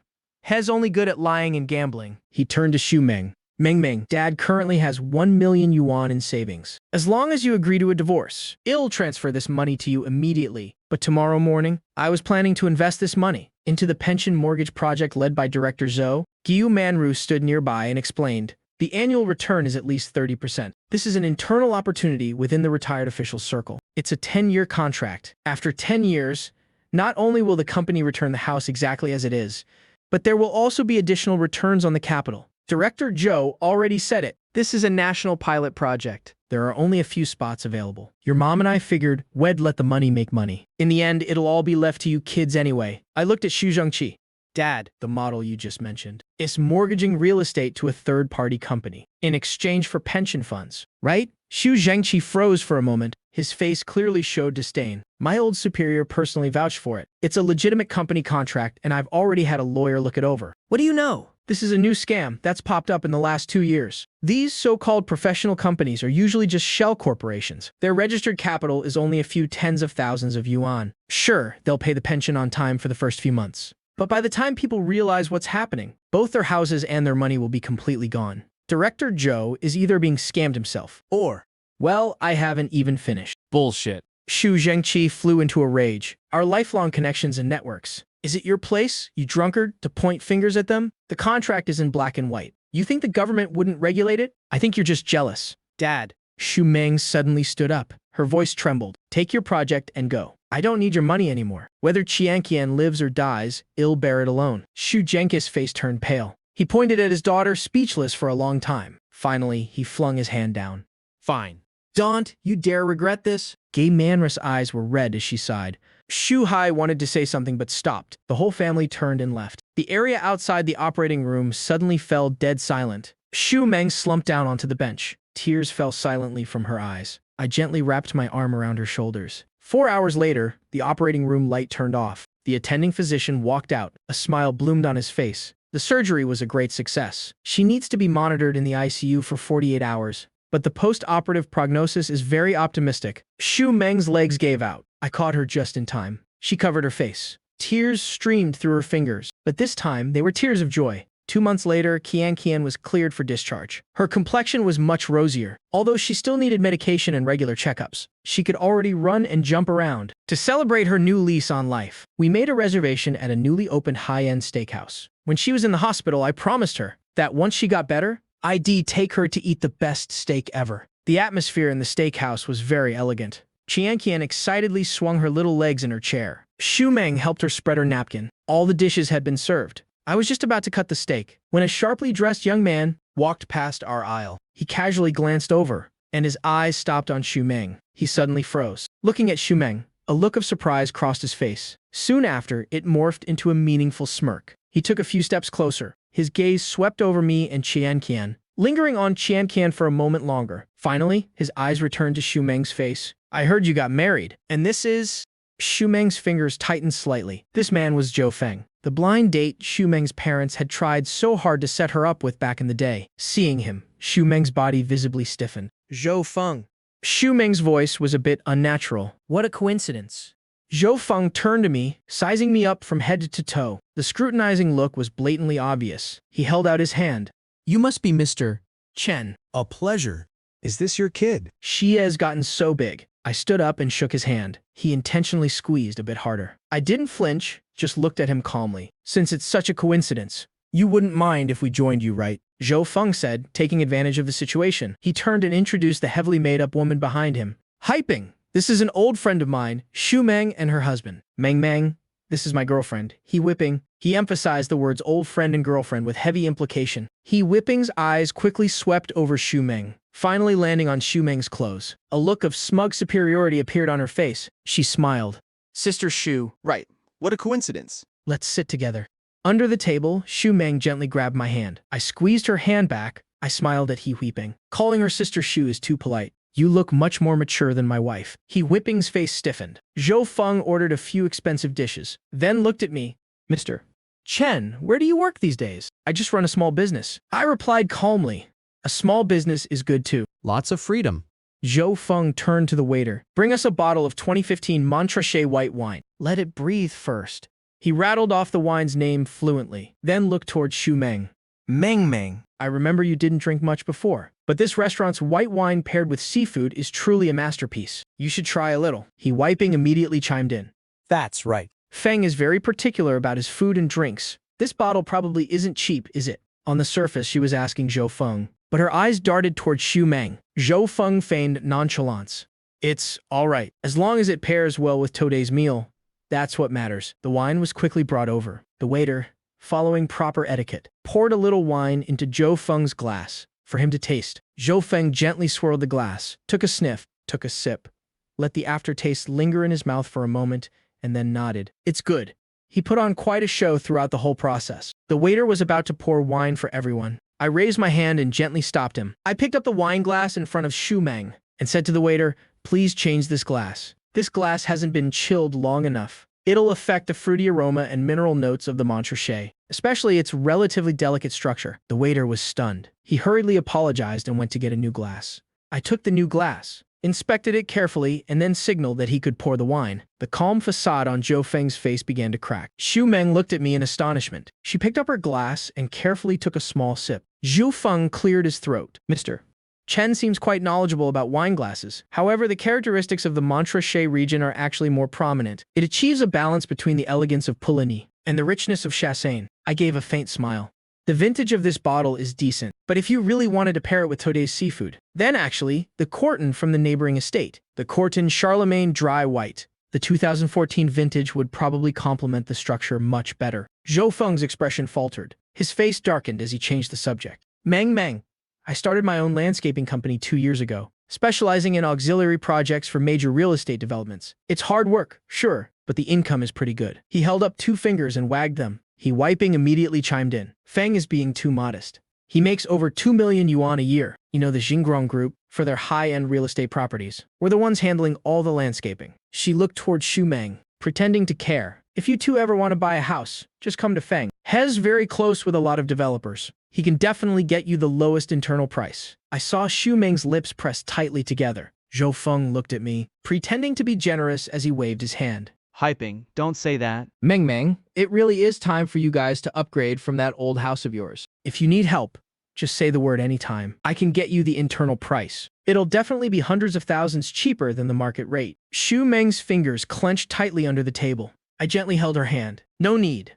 If we want a discounted house, I have my own channels. Zhou Feng clearly looked unconvinced. This isn't the time to act tough. I heard money's been pretty tight for you two lately. Saving hundreds of thousands is real money. Why let your pride get in the way? He wiping immediately echoed him. Exactly. Feng is really close with the bosses at the development companies. All it takes is one word from him. Wouldn't it be better to use the money you saved to buy some nutritious food for your kid? The place you guys are living in right now. Yikes. We genuinely just want what's best for you. His gaze swept over Xu Meng's clothes. Xu Meng's face flushed red. She was about to speak up, but my hand gently held hers back under the table. I picked up my water glass and took a sip. The anger in my heart began to flare up. Today was a day to celebrate my daughter's new lease on life. I didn't come here to listen to you two put on a double act. I was just about to tell them to get lost. Mr. Chen. A slightly surprised voice came from behind. We looked over and saw Liu Xingrong striding over from the private rooms, a genuine smile on his face. I was a bit surprised. When I came in, I saw the wall of fame and noticed a photo of him with the owner. I didn't expect to actually run into him. President Liu, you're here. Zhou Feng sprang up like he was on a spring, knocking his chair over with a clatter. A loud crash rang out. His face was full of sycophancy. He bowed and reached out with both hands to greet him. President Liu, what a coincidence. Zhou Feng from the landscaping company. At your company's appreciation banquet late last year, I even offered you a toast. Do you remember me? As he spoke, he even shot us a smug glance. Liu Xingrong frowned slightly. He clearly didn't remember this guy, but his eyes quickly swept past Zhou Feng and landed on me. Out of politeness, Liu Xingrong still reached out and shook his hand. His tone was indifferent. Hello? Just a light handshake like that. But Zhou Feng looked like head just down a shot of Mao Tai. His cheeks flushed red, and his spine straightened up. However, Liu Xingrong almost immediately withdrew his hand and turned toward me. He strode right past the dumbfounded Zhou Feng and extended his hand to me. Hello, Mr. Chen. What a coincidence. Ever since our last meeting, I've been wanting to get in touch with you, but I was afraid of interrupting your family time. Running into you today must be fate. I stood up and shook his hand. Hello, President Liu. Long time no see. I saw Zhou Feng standing to the side, his eyes wide as saucers. He looked like had been struck by lightning, rooted to the spot. The eager smile on his face hadn't even faded yet, now mixed with sheer astonishment. His expression was indescribably ridiculous. He wiping didn't know who Liu Xingrong was. She only saw her boyfriend being brushed aside, while a fruit seller like me was chatting and laughing with this distinguished man. She pursed her lips and muttered just loud enough to be heard. Wow. Nowadays, even fruit sellers can talk real estate. What a joke. The moment those words left her mouth, the atmosphere instantly froze. Liu Xingrong's smile vanished. His gaze swept over he wiping, then back to me, his eyes carrying a questioning look. I let go of his hand and said calmly, "They're old acquaintances of my wife. Just ran into them. They're quite enthusiastic too. Heard we wanted to buy a house and insisted on getting us an internal discount for your project." Liu Xingrong was a sly old fox. He understood the situation the moment he heard it. A smile reappeared on his face, but it was now laced with tact and a hint of coldness. He looked at me, his voice booming. Oh, my brother? Listen to what you're saying. He patted my arm. With our relationship, if you're buying a house from me, why even talk about discounts? His gaze shifted to the dumbfounded Zhou Feng and he weeping. His smile remained unchanged, but his tone carried a casual, condescending air. My brother's sister-in-law and the little one too. He looked at Qianqian kindly. Whichever project or house of mine you have your eye on, just say the word. He waved his hand, decisively. I'll just give you one. Those words were like a thunderclap. I saw Zhou Feng's face turn deathly pale in an instant. His eyes bulged as if they were about to pop out of his head. His mouth hung open and his body swayed. He wiping was completely stunned. She looked at Lu Xingrong, then at me, and then at her boyfriend's shell-shocked state. She opened her mouth but couldn't utter a word. When Liu Xingrong brought us into his private room, the three senior executives inside were clearly taken aback. Liu Xingrong enthusiastically introduced me. This is Mr. Chen Zhuang, My benefactor. The three executives stood up and nodded in greeting, but their eyes couldn't hide their doubt. What kind of benefactor is this young? And he brought his wife and kid along. Liu Xingrong personally poured tea for me. Brother, thank you for the heads up last time. The Kuihu Tiandi project increased in value just like you predicted. Profits are up by 30%. The board of directors just decided to go all in on that area for the next 2 years. I set my teacup down and said calmly, President Liu, the subway extension has been finalized, but Ninghai's focus for the next 5 years won't be in the east. What? The three of them exclaimed in unison. Director Wang of marketing frowned. Mr. Chen, What do you mean by that? we've conducted detailed surveys. The land reserves in that area are abundant. Plus, with the support of the subway line, it's definitely a value depression. Director Zhou of the investment department added, the city government's work report also mentioned, expanding the urban framework to the east. The policy direction is very clear. Vice President Zhang didn't say anything, but his eyes clearly showed suspicion. Liu Xingrong leaned forward, waiting for my next words. I looked him straight in the eye. Everything you guys said makes sense, but you've all missed one crucial variable, the anti-corruption campaign. The private room instantly fell silent. The new mayor was transferred from the Nanchang New District of Linxi. That place just went through a massive personnel shakeup last year. If his first fire isn't aimed at cleaning up the bureaucracy, how is he supposed to establish his authority? I lightly tapped my finger on the table. The eastward expansion involves too many things. Land use rights transfers, demolition compensation, project bidding. The water is too deep. During this sensitive time, he won't touch it. On the contrary, my voice was full of certainty. Hell, choose the path of least resistance. The direction that's easiest to generate political achievements. I pointed my finger. The renovation of the old neighborhoods in the southwest, and the expansion of the riverside area, property rights. They are very complicated. As a result, no one dares to casually meddle in it. It has the foundation of a township area, and the advantage of riverside scenery. As long as the policy leans slightly in that direction, its value will instantly skyrocket. As for the east, I shook my head. Right now, that place is like a pressure cooker. Anyone who jumps in could get trapped under the lid, unable to escape. They won't be able to budge for 3 to 5 years. As soon as I finished speaking, the whole room was dead silent. I saw the expressions of those three senior executives freeze on their faces. Liu Xingrong's hand, holding his tea, stopped in midair. His eyes shifted from shock to sudden realization. He suddenly recalled that at a banquet a few days ago, a certain leader had casually mentioned upgrading the old neighborhoods. That's also a direction. I turned my head and caught Xu Meng's gaze. Her eyes were wide open, looking at me in utter astonishment. Shocking. Truly shocking, Liu Xingrong muttered, repeating it to himself. Then, he slammed his teacup down and suddenly stood up. He walked around the table, picked up the teapot, and personally poured me more tea, if we only consider the economics. Without taking politics into account, then it'd truly be a reckless fool. Brother Chen, you've taught us an incredibly important lesson today. I saw the three senior managers take a sharp breath. Since when had Liu Xingrong ever been this humble with anyone? You flatter me, Brother Liu. I smiled. I was just speaking my mind. Please forgive me if I said anything out of line. Just speaking your mind. Liu Xingrong shook his head. Every word you said is worth its weight in gold. Actually, gold doesn't even cut it. Those words are worth tens of billions. Liu Xingrong sat back down, his eyes gleaming. You've done me such a massive favor. I can't just take it for nothing. Everything I promised outside still stands. What kind of house do you two want? I'll gift you one. Under the table, Xu Meng suddenly squeezed my hand. There is no need for a gift. I shook my head. I'll buy it. Where do you want to buy? Take your pick. I'll give you the absolute lowest price. I smiled. I want the southeast zone, the stalls at the Wanjiahui wholesale market, and a small apartment in Wenshin Jiyuan right next door. Around 80 or 90 square meters will do. I saw everyone freeze in shock. The southeast zone was a remote plot of land the company hadn't fully developed yet. It was just filled with supplementary buildings, low-tier properties that basically made no money. Are you messing with me, brother? Lu Xingrong frowned. That place is way too remote. Let me give you a high-end Riverview apartment at Jinbi Haiyan. I still shook my head. I'm in the fruit business. Being near the wholesale market suits me better, and having a house right next door makes daily life easier. Lu Xingrong stared at me for a few seconds. Suddenly, he laughed. A somewhat helpless but highly appreciative smile. All right, if you're dead set on buying it, I won't stop you. let's do this. He slapped the table. Pick whichever stall you want. I'll give it to you at the cost price of 100,000 yuan. If you offer even a penny more, I'll get mad at you. 100,000 yuan. That was practically giving it away. I raised my cup in agreement.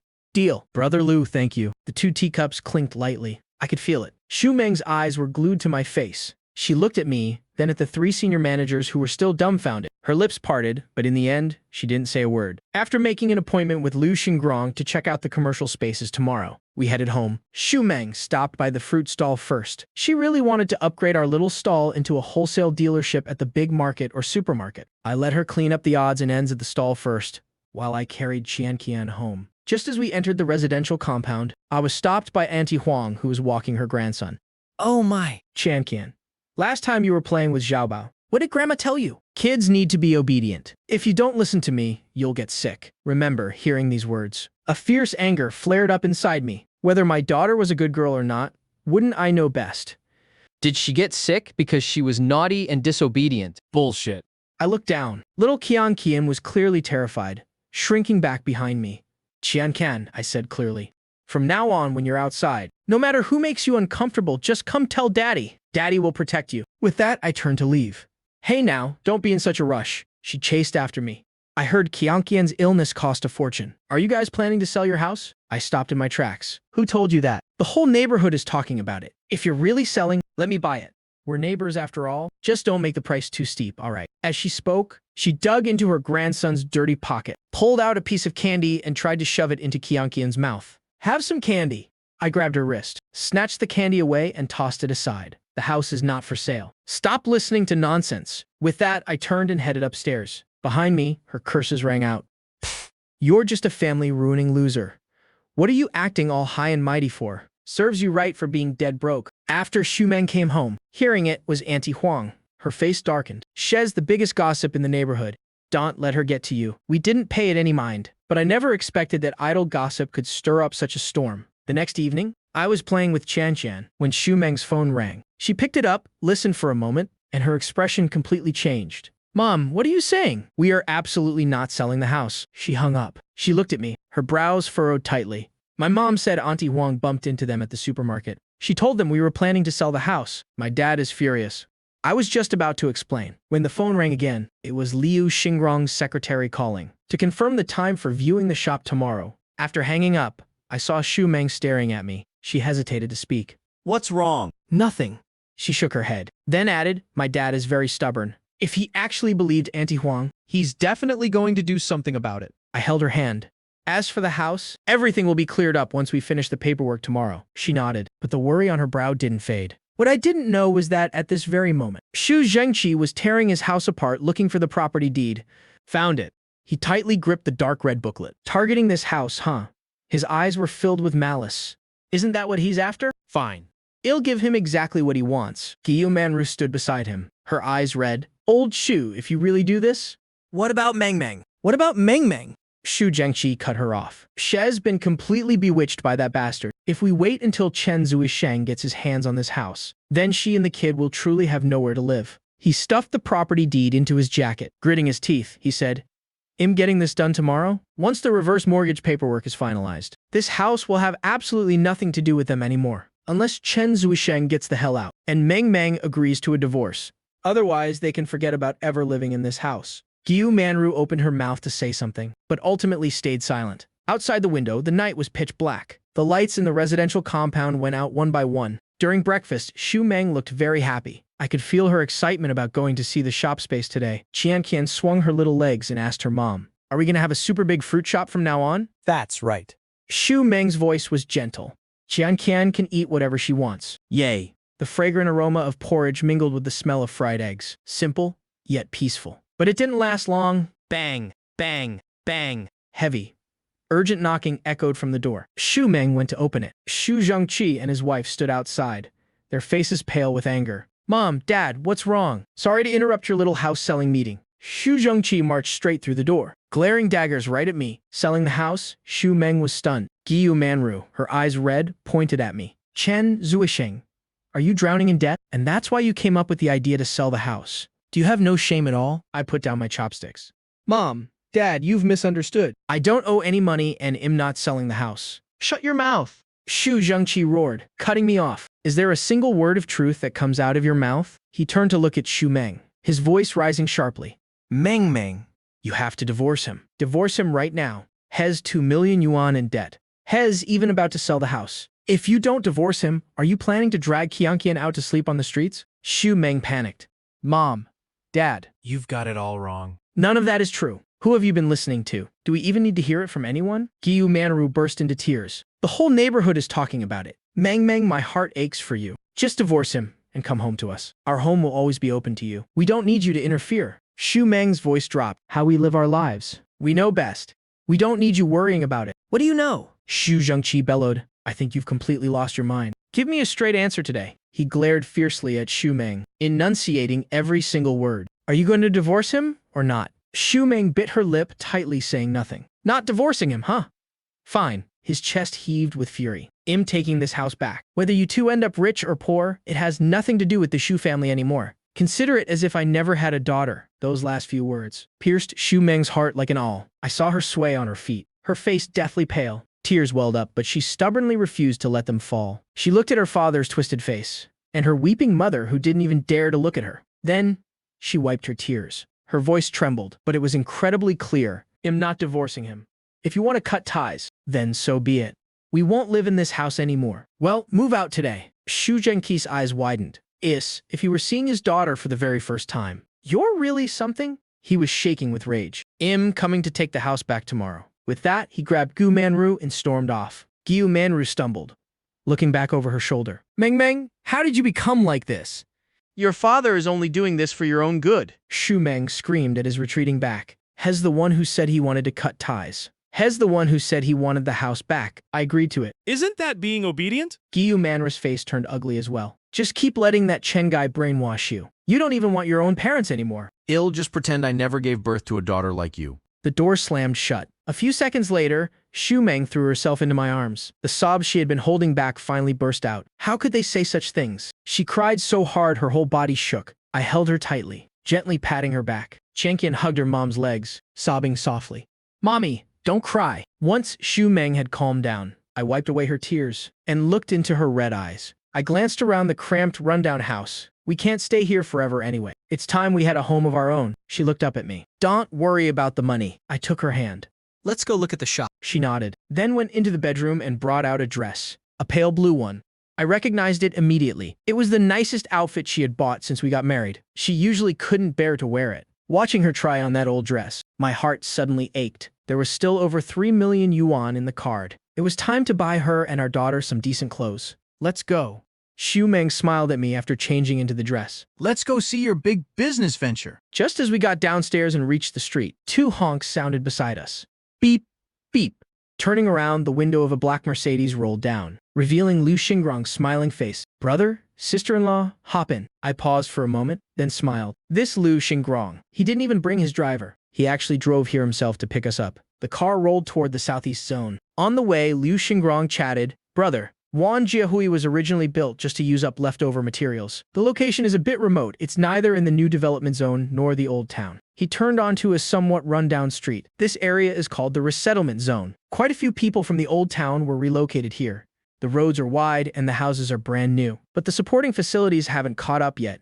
The subway line hasn't even opened. I looked out the window and said, once people move in, they have to live their lives. The demand will gradually increase. I knew very well in my heart, thanks to the demolition and resettlement. In a few years, this place would become the most dynamic grassroots economy in Ninghai, one of the most bustling underground hubs, Wanjiawei being the earliest to form, and the largest comprehensive wholesale market in the area. Would become a massive magnet. The stalls here might look like nothing special right now, but soon enough, getting a spot would be harder than reaching the sky. I wouldn't dare say it could feed 3 generations, but to keep our family of 3 well-fed and warmly clothed for a lifetime, it would be more than enough. The car stopped outside the market. Xu Meng looked at the empty parking lot and the deserted entrance. She frowned and whispered, Zhu Sheng. Is this place really okay? Lu Xingrong said sincerely. Look, brother, I still have a few small stalls on the Xinjiang Road pedestrian street. The location is absolutely prime. Let me set you up with one of those. I shook my head.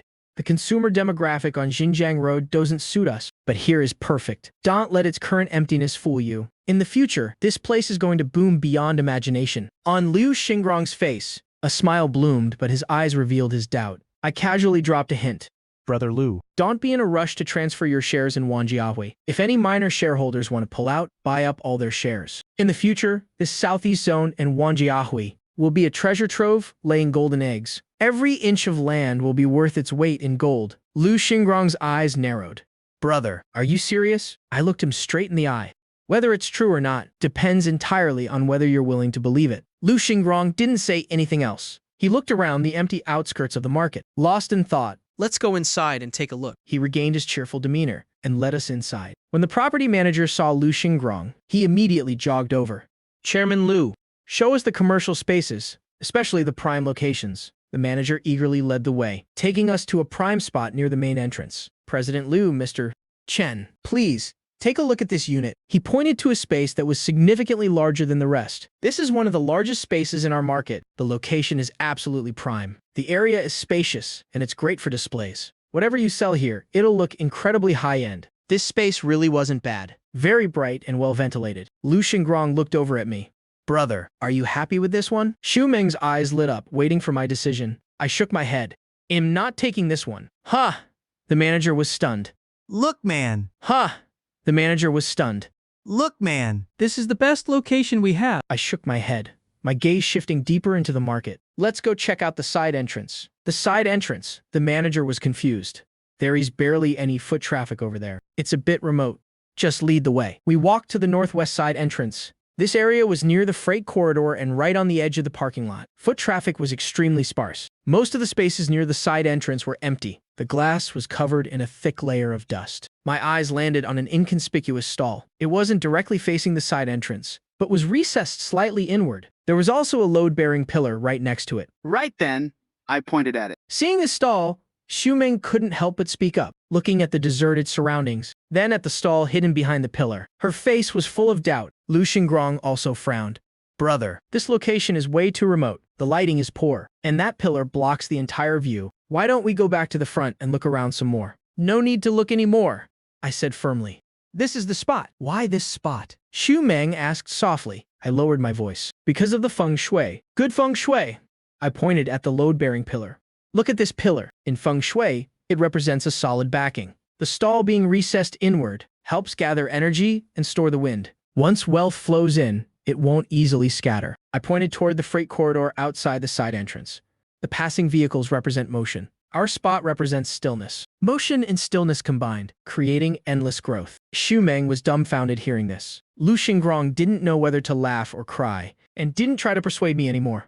Alright, since you've got your heart set on it. It was him.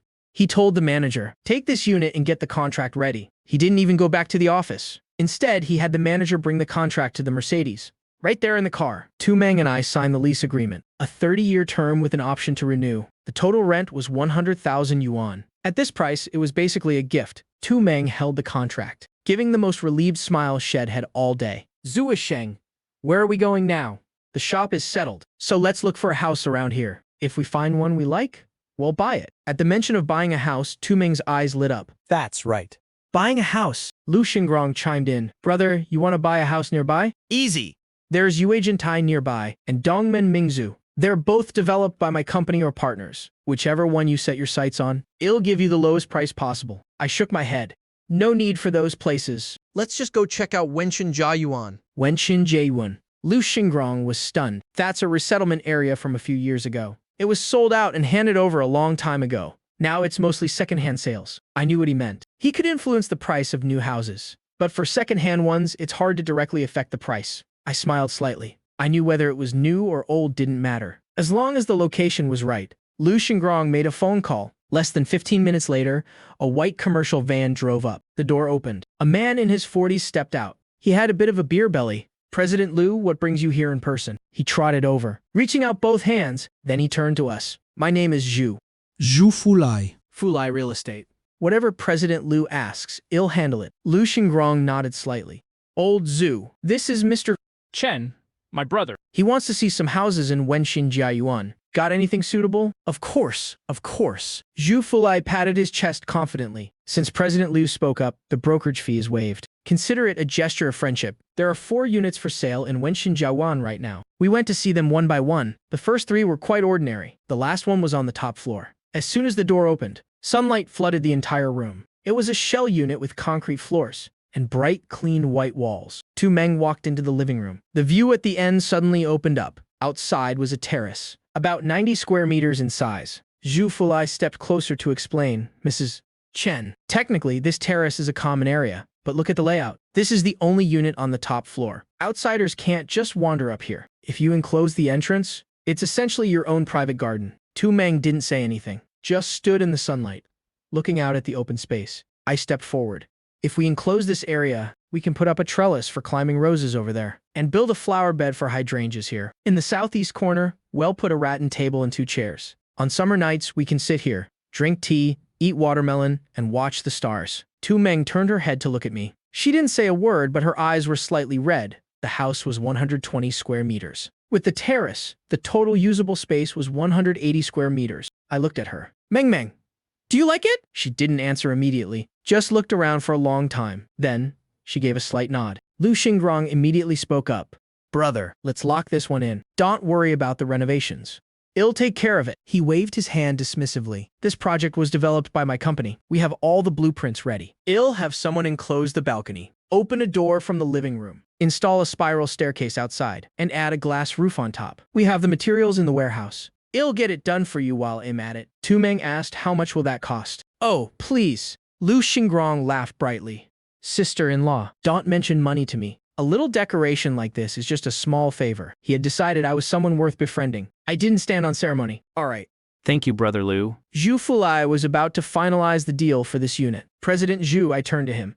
I'll take all 4 units. What? Zhu Fulai was stunned. Tu Meng whipped her head around, looking at me in disbelief. Lu Xingrong was also surprised. Brother, do you think this space isn't enough? I have a 300 square meter villa over at Yuejingtai. There is no need for this. I smiled and waved him off.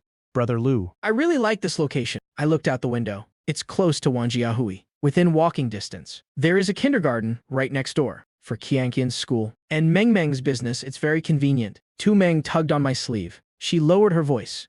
We don't need to buy 4 houses, honey, even though there was still over 3 million yuan in the account. I took her hand. Trust me, we won't lose money on this. She opened her mouth to say something, but eventually suppressed her worry. I turned back to Zhu Fulai. President Zhu, please prepare the contracts for all 4. The total for all 4 was just a bit over 2 million yuan. There was still over 1 million left in the account, enough to start the shop and keep the capital flowing. The contract signing went smoothly. Moving was even smoother. Lu Xingrong made a phone call. Half an hour later, the moving truck arrived. 3 young men finished moving everything before noon. The top floor needed renovations, so we stayed temporarily in a unit on the 5th floor. The previous owner had never lived there. It only needed a simple cleaning. With a new set of curtains, the house was sparkling clean.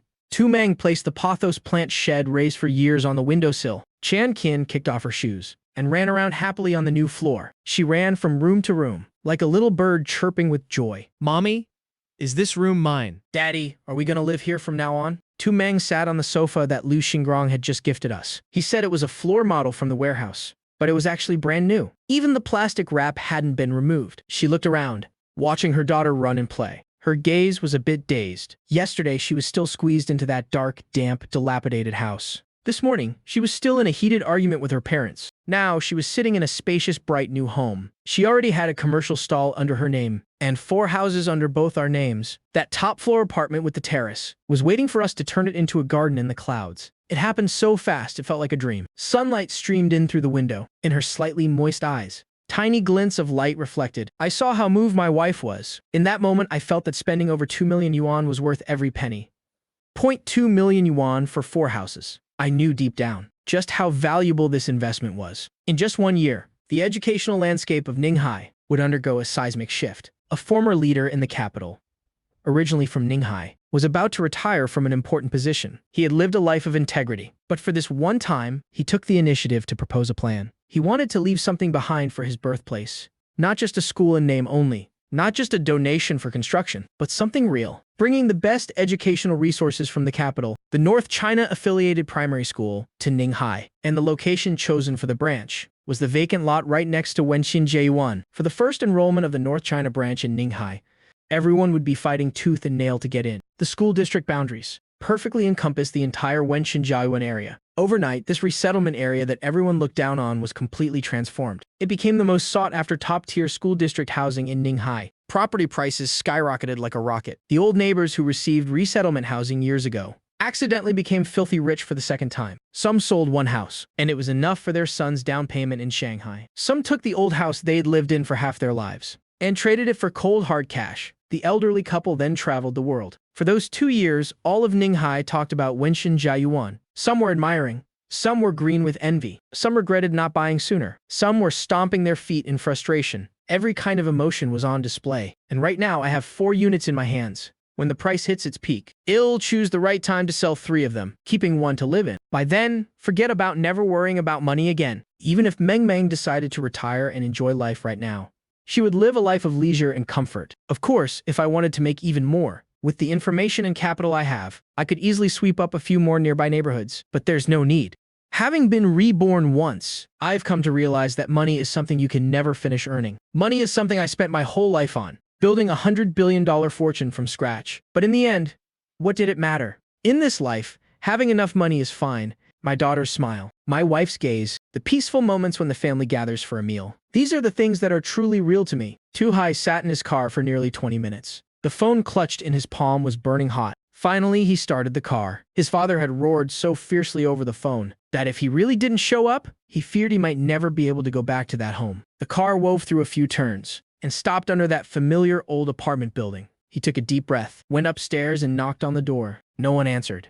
He knocked again, but still no movement. He went back downstairs and ran to the fruit stall at the end of the alley. The stall was empty and had been cleared out. Even the old electronic scale was nowhere to be seen. The auntie selling vegetables next door poked her head out and recognized him. Oh, little two? Looking for your sister?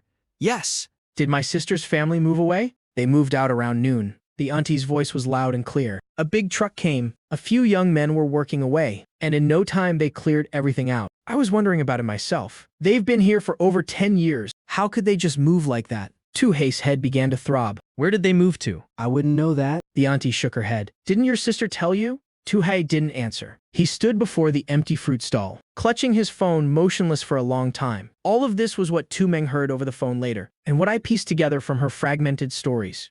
That night, her phone rang. She answered and listened for a few moments. Her expression changed immediately. Without a word, she handed the phone directly to me. I took the phone. I heard Tu Zhengqi's commanding voice on the other end. He sounded incredibly arrogant. Chen Zhuang, listen carefully. That house was allocated to me by my unit. The ownership is in my hands. I've already invested it into a reverse mortgage project for my retirement. I'm going to process the paperwork tomorrow. Unless you divorce Meng Meng. Don't even dream of staying in that house anymore. I held the phone in silence for 2 seconds. Then I said, Dad, we've already moved out. The other end went silent for 2 seconds. Moved out. Yes. We moved this afternoon. The house is empty now. You can come and take it back whenever you want. Another long silence. Then the call was cut off. I handed the phone back to Tu Meng. She looked at me, her eyes rimmed with red, but she didn't cry. Her voice trembled slightly. They really mortgaged the house. Yeah. She lowered her head. She gripped her phone tightly. She didn't say a word for a long time. Then she looked up at me and forced a smile. Forget it.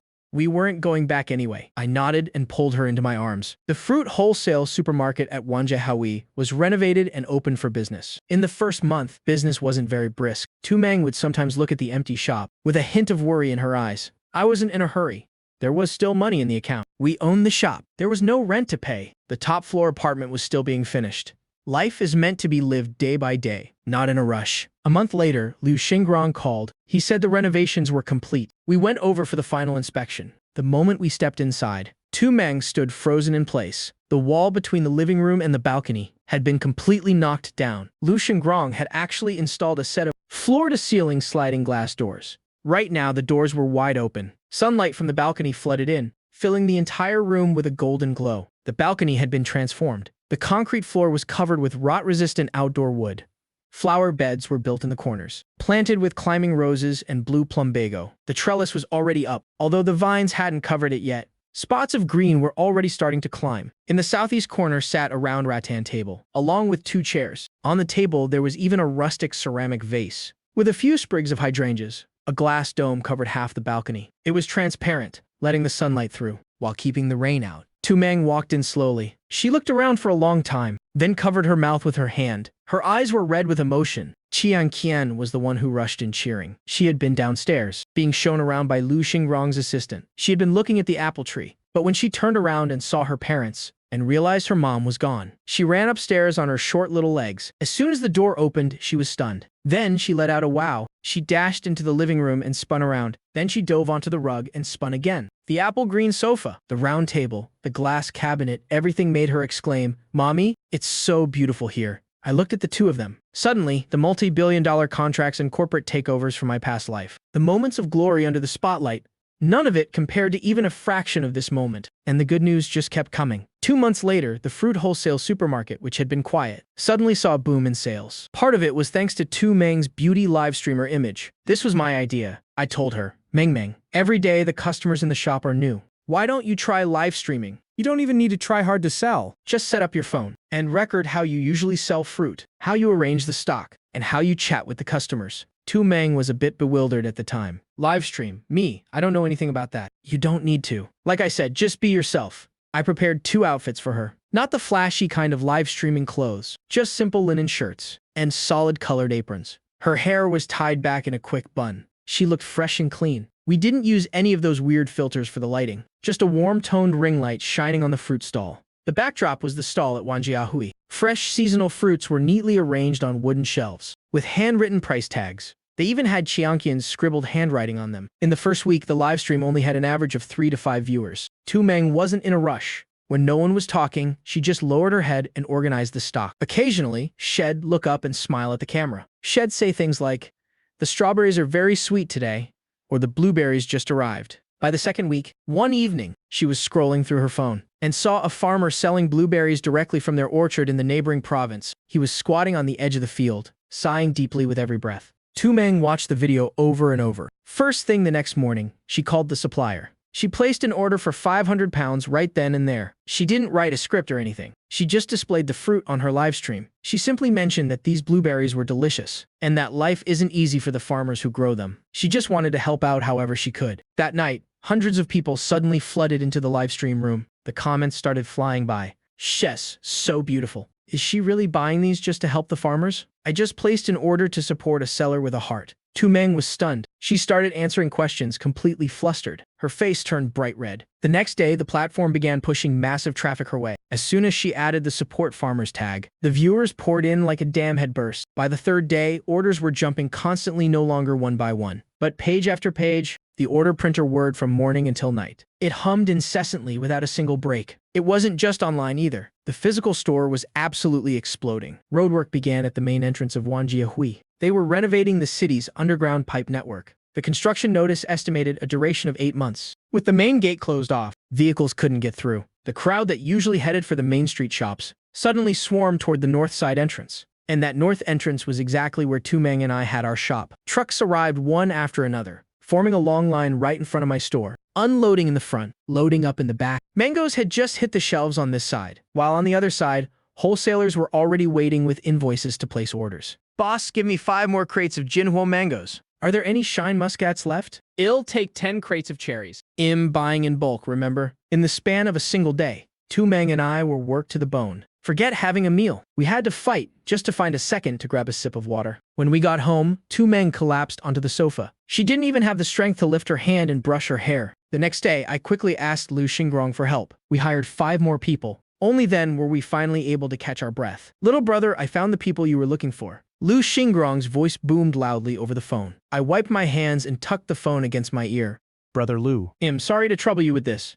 I'm always happy to help the boss." He paused for a moment. Then he started listing them off in detail. 1 truck driver, has a veteran, has 8 years of experience driving heavy vehicles. Class A license and a perfectly clean driving record. Then there are 2 young women. One studied e-commerce. She used to work at an MCN company. She knows all the tricks for boosting live stream traffic. The other one studied communications. Shez sharp and has an adorable look. Shez a sweet talker, perfect for keeping the energy up in the stream. He lowered his voice. Little brother, I'm truly impressed by you. How did you know exactly what was going to happen? That roadwork in front of the gate? Was that really from reading feng shui? I smiled. Brother Liu? You're in real estate. Whether feng shui is real or not. Don't. You know the answer to that better than I do? There was a long silence on the other end of the line. Then a hearty laugh broke through. Right.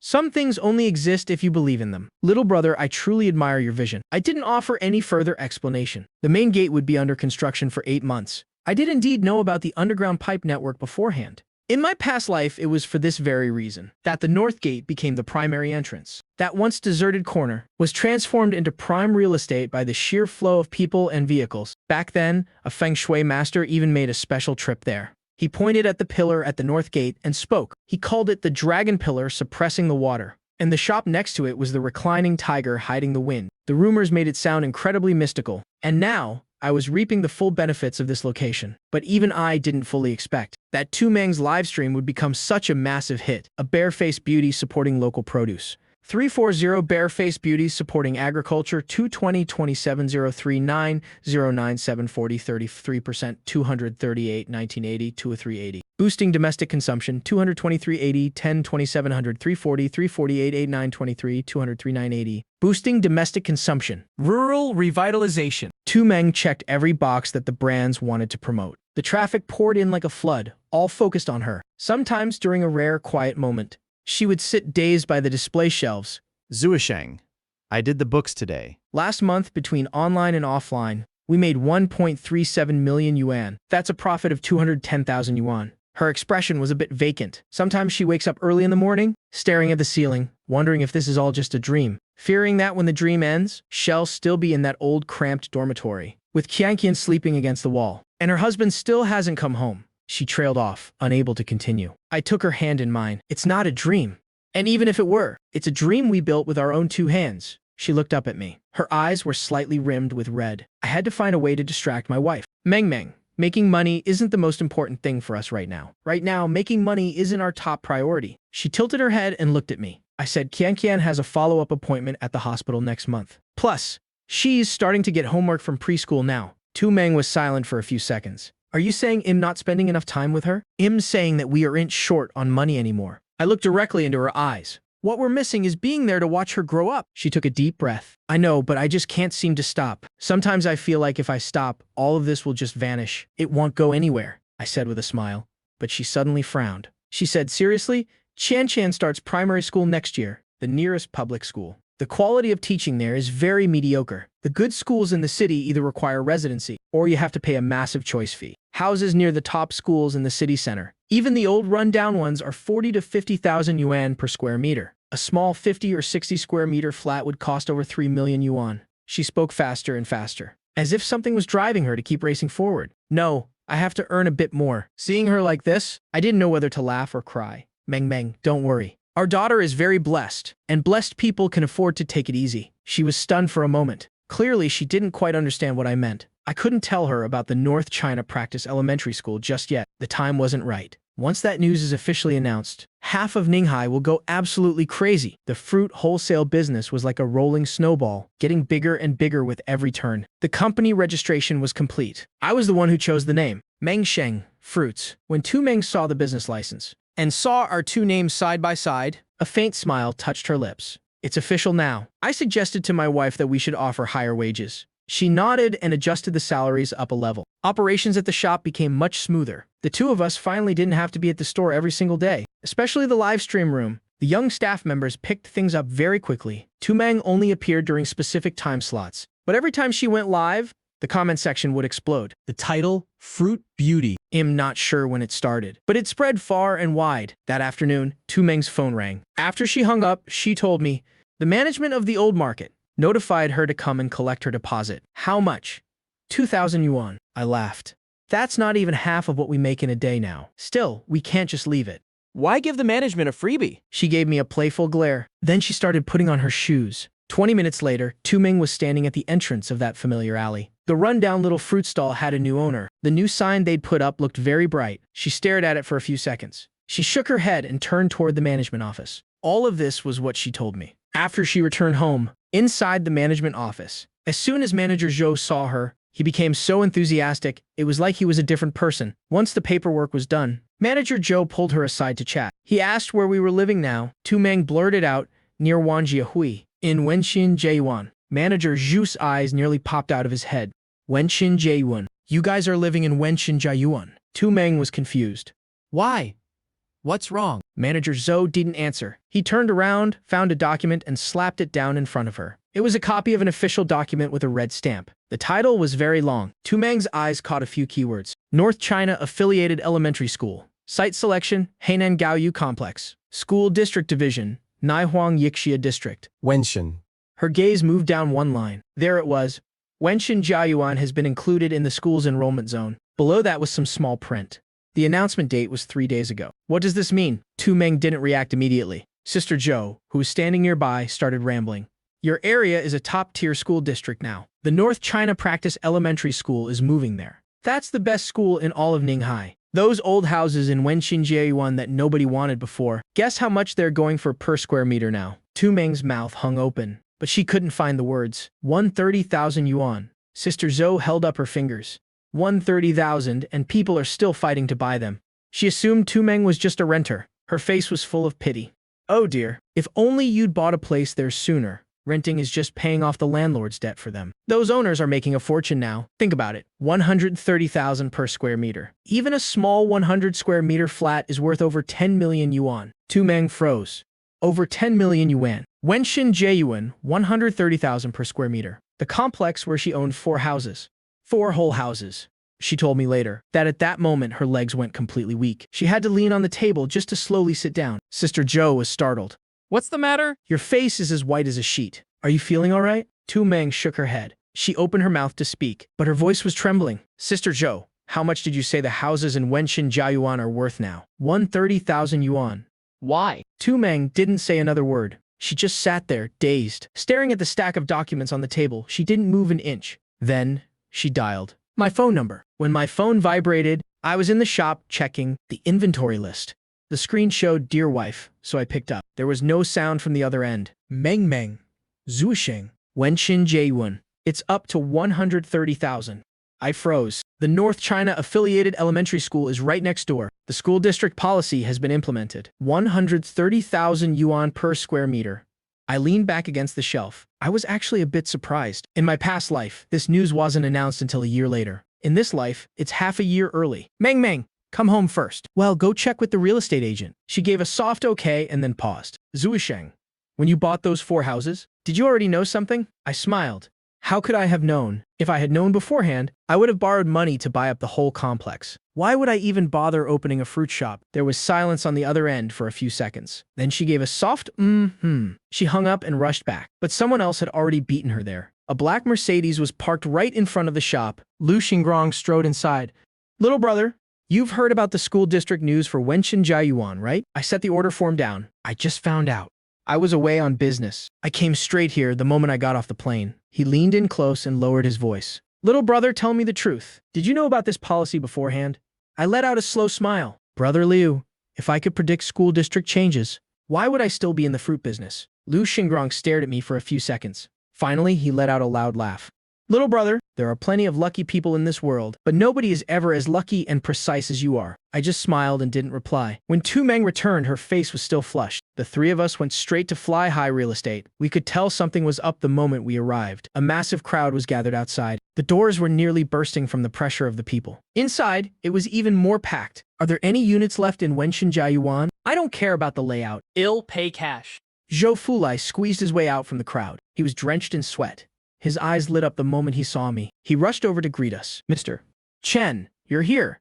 The customers nearby all stared in confusion. Why was this agency boss acting like he'd just seen his own father? I smiled. Manager Zhou, business seems to be going well. It's all thanks to you. Zhou Fulai bowed and scraped. He led us into a small private lounge. Mr. Chen, are you here to sell today? Zhou Fulai's eyes were sparkling. The units in Wenxin Jiayuan, those ones?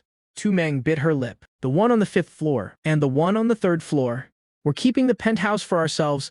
As for the last one, let's just wait and see. Zhou Fulai nodded repeatedly. He started doing the math. His pen scratched across the paper as the numbers appeared. He pushed the paper toward me. Mr. Chen, the 5th floor unit is 98 square meters. A conservative estimate would be 12.5 million yuan. The 3rd floor unit is 95 square meters. That's about 12.3 million.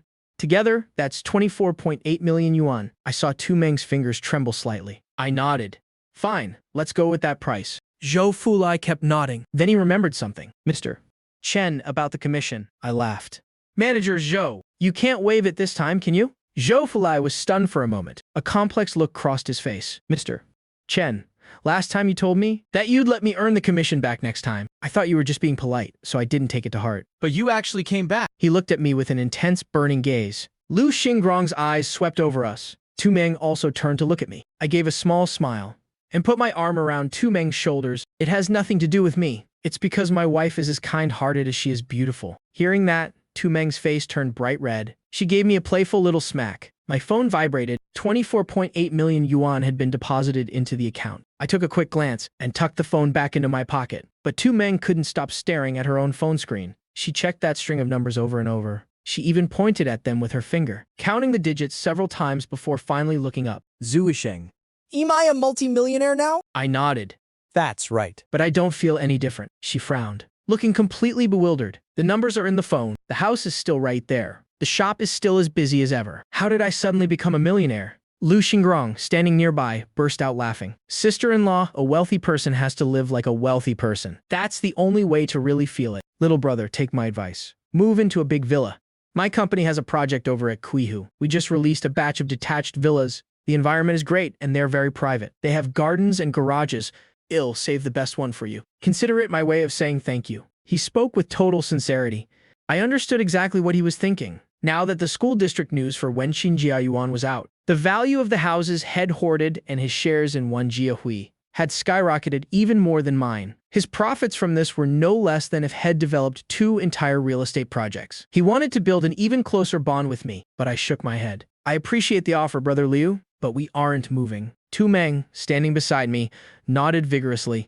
Exactly. I'm not tired of that sunroom in the penthouse yet, and the roses on the balcony just started blooming. I have to go out and look at them every morning. It would be such a shame to leave them behind. When she said those words, her voice carried the kind of excitement only found in young girls. I looked at her, and the resolve in my heart grew even stronger. In my past life, there wasn't a single luxury villa I hadn't lived in, but those massive, empty houses, walking back and forth alone, the echoes were louder than any human voice. Now with the 3 of us together, huddled under the warm glass dome on the rooftop, sipping tea and watching the stars. It was better than any extravagant mansion could ever be. Seeing us both shake our heads, Lu Xingrong didn't push the matter. Instead, he immediately pivoted to a new idea. All right, if you don't want to move, then forget it. But what about a car? Right.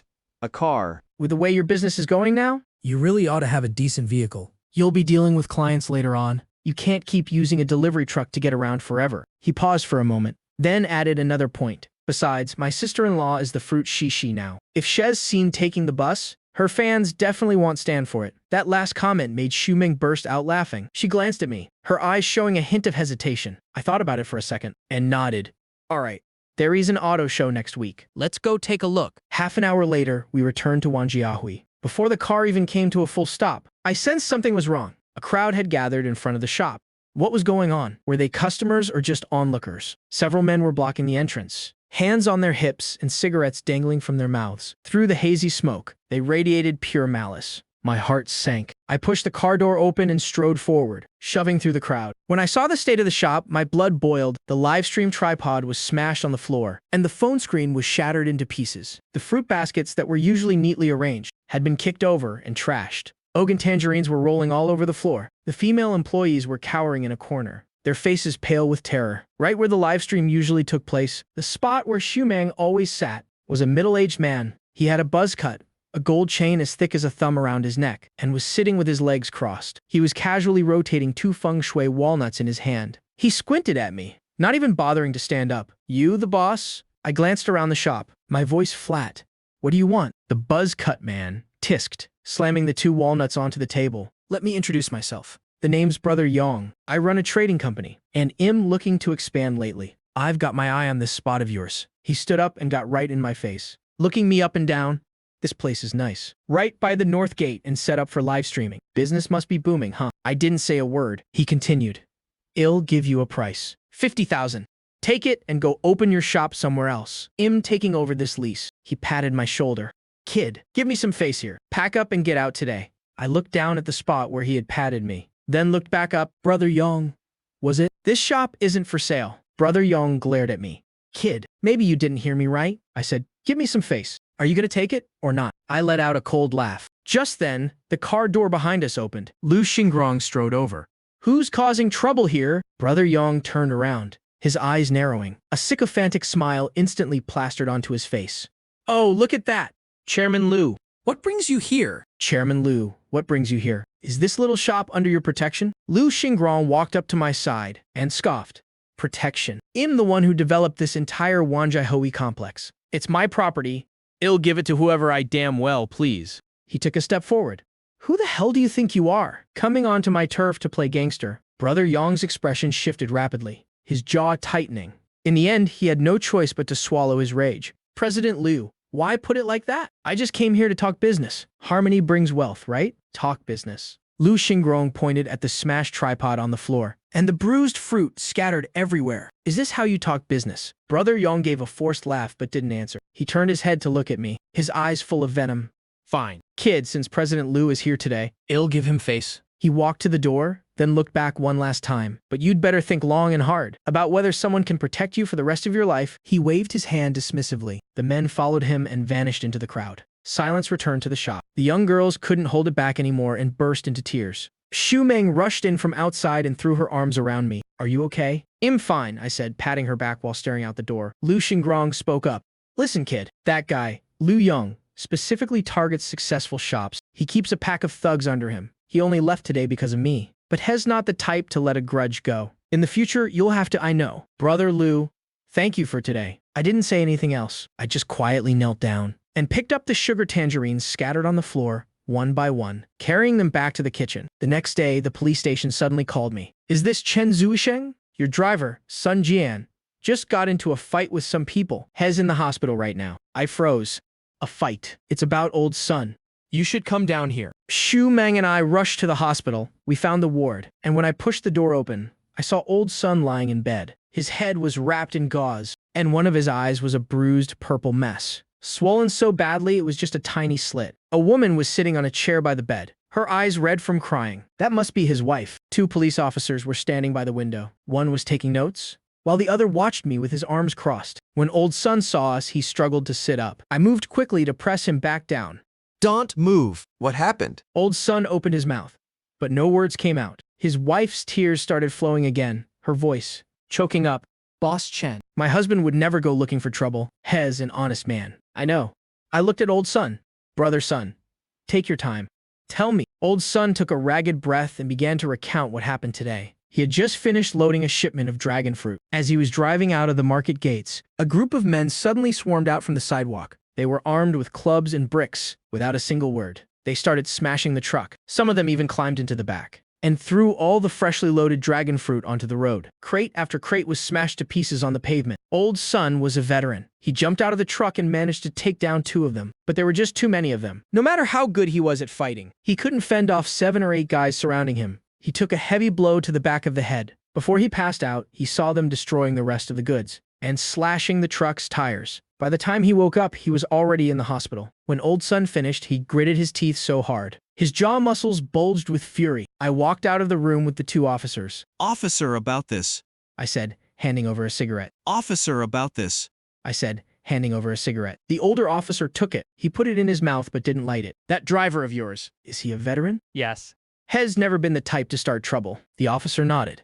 Those guys were fast. By the time we got there, all that was left was a pile of smashed fruit. Their license plates were covered up, and the surveillance cameras only caught a few blurry backs. We couldn't see any faces. So what happens now? A case has been opened, the officer said, glancing at me. But you know how it is. Unless there's a major organized crime sweep, cases like this are hard to solve. I understood.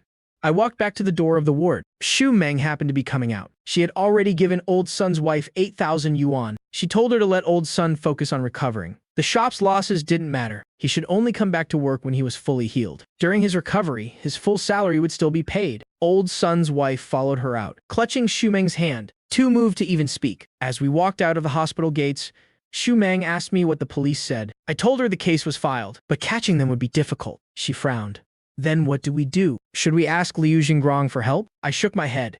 No need to involve him. The law has its ways, and the underworld has its own rules. Don't worry.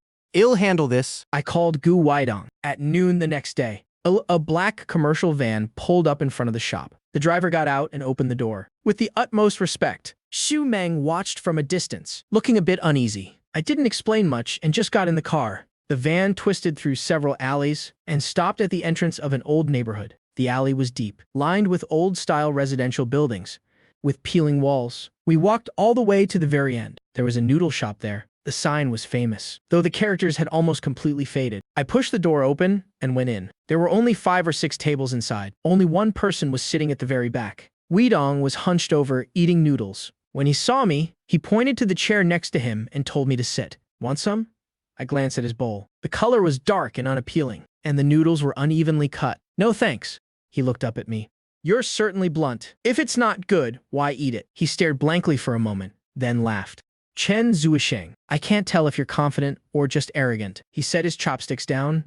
But you're right. It's not good at all. But years ago, this stuff saved my life. I listened in silence as he told his story. During those specific years, my parents were persecuted because of their overseas connections. My sister and I were left with no one to care for us. We nearly starved to death. An old neighbor would bring us a bowl of these noodles every day. He poked at a few strands with his chopsticks, buckwheat mixed with elm bark flour. Hard to swallow, but it kept us full. Later, after I made it big, I went back to find that neighbor, but they had passed away long ago. He paused for a beat. But I still come here for a bowl every now and then, just to remind myself where I came from. I looked at the bowl of noodles and stayed silent for a few seconds. Brother Gu, let me say something that might be hard to hear. Eating well is the best way to honor the past. He looked up. You think eating like a pauper every day means you haven't forgotten your roots? I shook my head.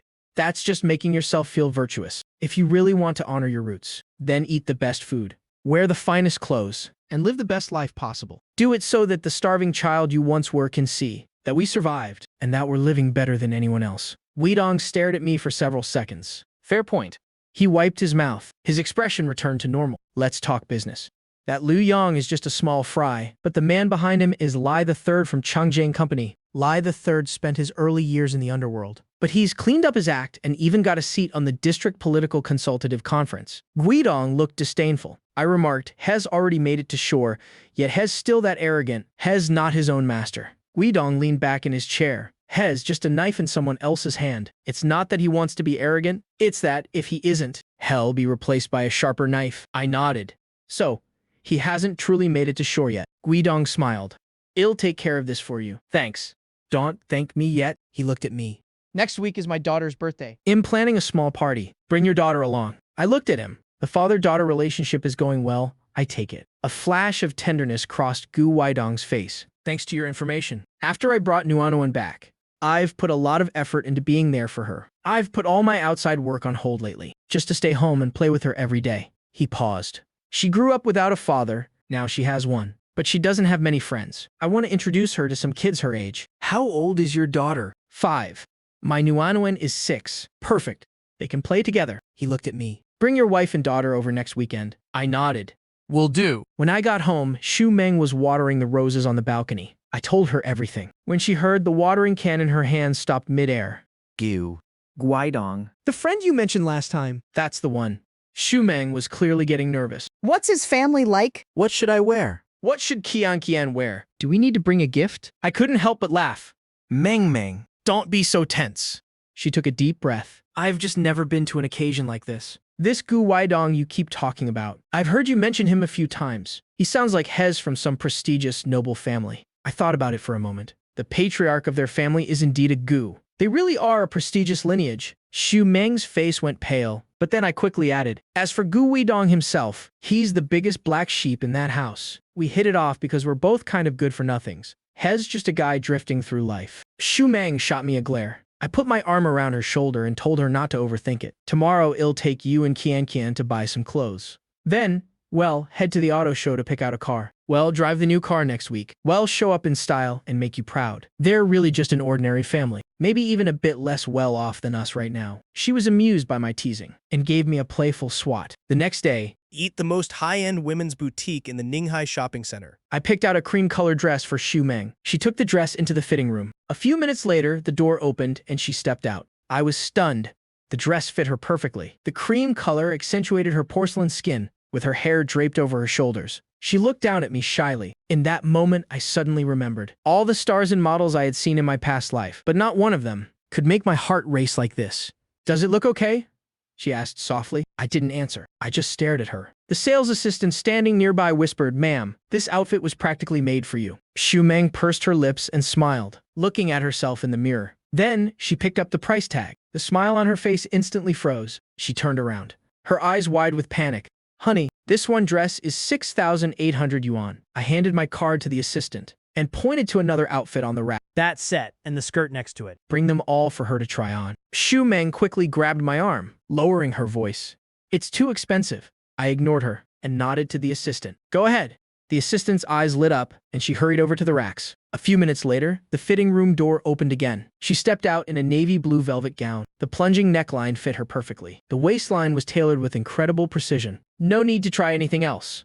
This light gray knit set, and that minimalist black dress too. Every single one looks amazing. It's not because the clothes are beautiful. It's because you look beautiful in everything you wear. Wrap them all up for me. After swiping the card, the employee handed back the card with both hands. "Sir, ma'am, let me package these for you." Just then, Qian tugged on my hand. "Daddy, I need to go to the bathroom." I leaned down to look at her. "All right, Daddy will take you." I turned to Xu Meng. "Wait here, okay? Just take the bags and keep an eye on our things. I'll take Qian to the restroom." "Well, be right back," she nodded. I led Qian toward the mall's restrooms. I only found out later that shortly after I left, two young women walked past the store. One of them happened to glance inside and suddenly stopped in her tracks. Cousin. Xu Meng turned around and was stunned to see who it was. This girl, Zhao Yu, was Xu Meng's cousin, Lu Xiaoyu. Lu Xiaoyu hurried inside. She looked her cousin up and down. "It really is you. I thought I was seeing things." Xu Meng smiled.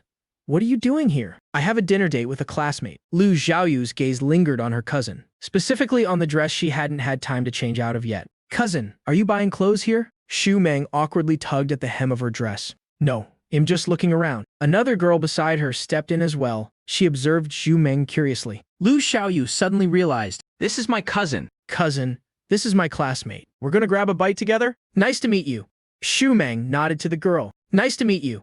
Xu Meng nodded to the girl. Well, head upstairs first. "I'll call you later." Lu Xiaoyu pulled her classmate outside. As soon as they left the shop and turned the corner, the friend immediately pulled Lu Xiaoyue back. "Zhao Yue, your cousin is seriously rich." Lu Xiaoyu was stunned. "Rich? No way. Everything in that shop costs at least several thousand yuan." The friend glanced back. "I just saw a huge pile of clothes on the counter. She must have bought all of them. For real." Lu Xiaoyu slowed her pace. "I heard my wife ran into her cousin by chance. I didn't pay much attention to it." 2 days later, we went to a car show. Our goal was clear. Regarding the commercial vehicle, Xu Meng had already cautioned me on the way. "Hubby, let's not buy anything too expensive. Something around 100,000 to 200,000 yuan is fine." I nodded. Whatever works. In my past life, what kind of luxury car hadn't I driven? To me, cars were just a means of transportation. We entered the exhibition hall. We followed the crowd. As we passed the Volkswagen booth, Qian suddenly stopped. "Daddy, look, Daddy." She pointed at a car, her face full of excitement. It was a classic-style Beetle, pastel pink. Amidst a forest of cold metal machinery, it looked like a fairy tale that had lost its way. It's so cute. Qian tugged my hand. "This car would look great on Mommy, and it suits me too." I looked down at her. "Do you like it?" The little girl nodded vigorously. I looked over at Xu Meng. She didn't say anything. She just quietly admired the car. Her gaze was incredibly gentle. Then she softly asked me how much it cost. I knew that look all too well. She clearly liked it but was afraid it was too expensive. She was secretly doing the math in her head. I waved over a sales consultant. "Hello, sir. This high-end Beetle model has a list price of over 300,000 yuan. There are special offers during the car show." Xu Meng lightly tugged my sleeve. "Hubby, it's too expensive." I ignored her. I said to the staff, "Do you have any in stock for immediate full payment?" "Yes, sir." "The one in the showroom is available for immediate pickup." Xu Meng's grip on my sleeve tightened. "Hubby." I turned to look at her. "It's rare for both you and our daughter to like something." She was stunned. She was speechless. The consultant stood by, watching. Their eyes were filled with admiration. "But how can I meet clients in a car like this?" She finally found an excuse. "Then we'll buy another commercial vehicle." I said it as if it were the most natural thing. "I'll drive the commercial one. I'll use it for business. This one will be a private car for you and Qian. She looked at me. Her eyes grew slightly red. Listen, the car for you and Qian is settled. As for my business car, you go ahead and pick it. The price and brand are up to you. Okay, she gave a slight nod. Then she led Qian toward the other booths. I stayed behind to handle the paperwork. Half an hour later, the procedures were finished. Just as I was about to find them, my phone rang. Meng's voice clearly sounded wrong. Hubby, where are you? Get over here. Quick. Booth number 6. What happened? They pushed Qian. Get over here right now. Those last few words were laced with anger and anxiety. I hung up and immediately ran there. When I arrived, a crowd had already gathered. Pushing through, I saw Meng half kneeling, holding Qian tightly. She was glaring at the person opposite her. Her face was flushed with rage. Qian was in her arms, her shoulders trembling uncontrollably. Opposite them was a woman, about 30 years old, wearing a black business suit, with an employee badge on her chest. The booth manager, she had her arms crossed. Beside her were several security guards. What's going on? I stepped forward. Meng saw me arrive, placed our daughter in my arms, then turned and lunged forward. Why did you push my child? She's only 4. Are you 4 years old too? Ma'am, please. First of all, this is our display area. We have the right to protect the exhibits. Second, the barrier is right there. Your daughter crawled in on her own. Third, she held up 3 fingers and shook them. I only gently stopped her. The girl didn't stand firm, so she fell. What does that have to do with me? If you keep making such a scene, it will damage the image of our exhibition area. I can have security escort you out. My daughter. The woman cut her off. If you feel wronged, then go ahead and file a complaint. Booth number 6. My name is Lena. I'm always happy to receive it. However, I must remind you, we deal with these kinds of complaints all the time. She spoke while glancing over Meng's face. Then she looked at Qian in my arms. She gave a soft chuckle. She's just a kid. A few bumps and scratches are normal. Just go home and comfort her. There's no need to cause a ruckus here. Looking for a payout. We have a legal team for that. She straightened her business suit. Her tone was full of arrogance. Furthermore, this is a high-end exhibition area. We only serve high-net-worth clients. Different levels of wealth naturally mean different levels of service. If your assets meet the standard. She leaned in slightly, stepping a bit closer. She lowered her voice, but ensured everyone around could hear. I'd even kneel and lick your shoes. The question is, are you worthy? After hearing Meng's explanation, I roughly understood the situation. My daughter saw that great moonlight car. She thought it would suit her daddy perfectly, so she wanted to go up and take a look. The barrier rope was set at an adult's height. The red rope was right at the top of Qian's head. She didn't notice it at all. That woman named Lena just pushed Qian down. I took a step forward and put my arm around Meng. I placed Qian back into her arms. I looked at Lena, my tone calm. Manager Lin, was it? You just said different statuses receive different services. I think that makes a lot of sense. The corner of Lena's mouth curled up. She thought I was backing down. I didn't even bother with her. I turned to look at the flustered employees. Near the display platform, there were 5 cars parked in a row on the platform. Lena had just mentioned one was already reserved. The other 4 were still available. I pointed at those 4. I'll take all 4 of these. What? Lena was stunned. The other employees were also dazed. I repeated myself 4 cars. Full payment. Issue the invoice. No one moved. I looked at them. What? Do you think I don't have the money? I pulled my bank card from my pocket and placed it on the nearby table. Then I pulled out a bank receipt, the one from swiping for the Beetle at Volkswagen earlier. With a thud, I slammed the receipt onto the table. This is the receipt from Volkswagen. You can take a look. A young girl with a ponytail hesitated, then walked over and picked up the receipt. She took one look, and her eyes instantly widened. She instinctively covered her mouth. Then she looked up at me. Her gaze had completely changed. Meng was no longer in the mood to be angry. She hurried over and grabbed my arm. Even if we buy, we're not buying from them. I pulled her down to sit. I patted the back of her hand. Trust me. When the paperwork was nearly finished, I suddenly leaned down. I took off one of Meng's high heels and tossed it in front of Lena. Lena stared at the shoe on the ground. Her face instantly turned as red as a beet. Manager Lin, I wonder if I've reached your standard for high-end customer service yet, I asked. Her lips trembled, but she couldn't say a word. The crowd around us was growing larger. Some were whispering. Others were holding up their phones to record. Seeing she had nothing to say, I shook my head. It seems your company's promise of service is still lacking. I turned to the girl with the ponytail who had just processed the car purchase.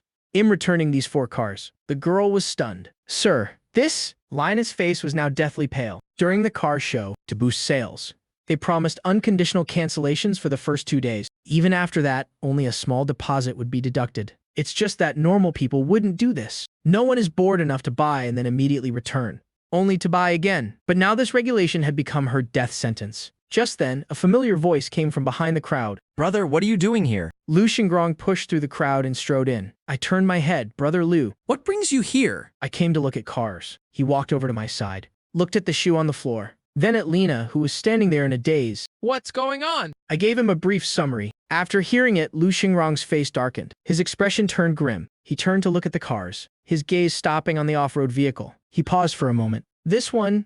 He took out his phone to check something. He held it up in front of me. Is it this one? On the screen was a photo. It was exactly this off-road vehicle. Even the angle was identical. Brother M, the one who reserved this. You reserved it, that's right. I was planning to give it to you as a gift. He pointed at the car. Last time you said you didn't want to move, so I thought about buying you a nice car instead. I happened to take a liking to this one. It was supposed to be delivered tomorrow. He turned his head toward Lena. His gaze turned ice cold. You're the one who pushed the child. Lena's face went completely bloodless. Chairman Lu, I didn't know. Lu Xingrong ignored her and waved his hand. Cancel it. I don't want this car anymore. He took out his phone and made a call. Hello. Old Zhang. That dark blue off-road vehicle at booth 6. Taking it. Cancel the other one. Yes, exactly. Cancel it right now. Lena was completely dumbfounded. Very soon after, a middle-aged man in a suit came rushing over. Sweat was pouring down his forehead. Chairman Lu, what happened? Lu Xingrong said, President Zheng, your manager is quite something. My niece just wanted to see the car, and she pushed her down. President Zheng's face turned pale. He turned to look at Lena. His gaze looked like he wanted to eat her alive. His gaze looked like he wanted to eat her alive. Lena opened her mouth. President Zheng.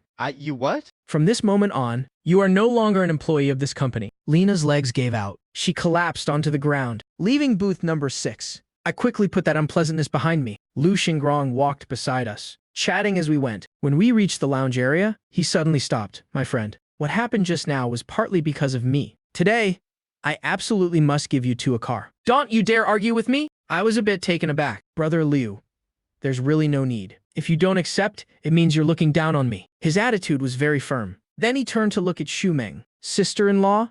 What do you say? Your husband isn't giving me any face. Your husband isn't giving me any face, so you have to give me some right. Shumeng was caught off guard and felt a bit awkward. She glanced at me. I gave a slight nod. We originally wanted to buy a commercial vehicle. Around 200,000 yuan. 200,000 yuan. Liu Xingrong's eyes lit up.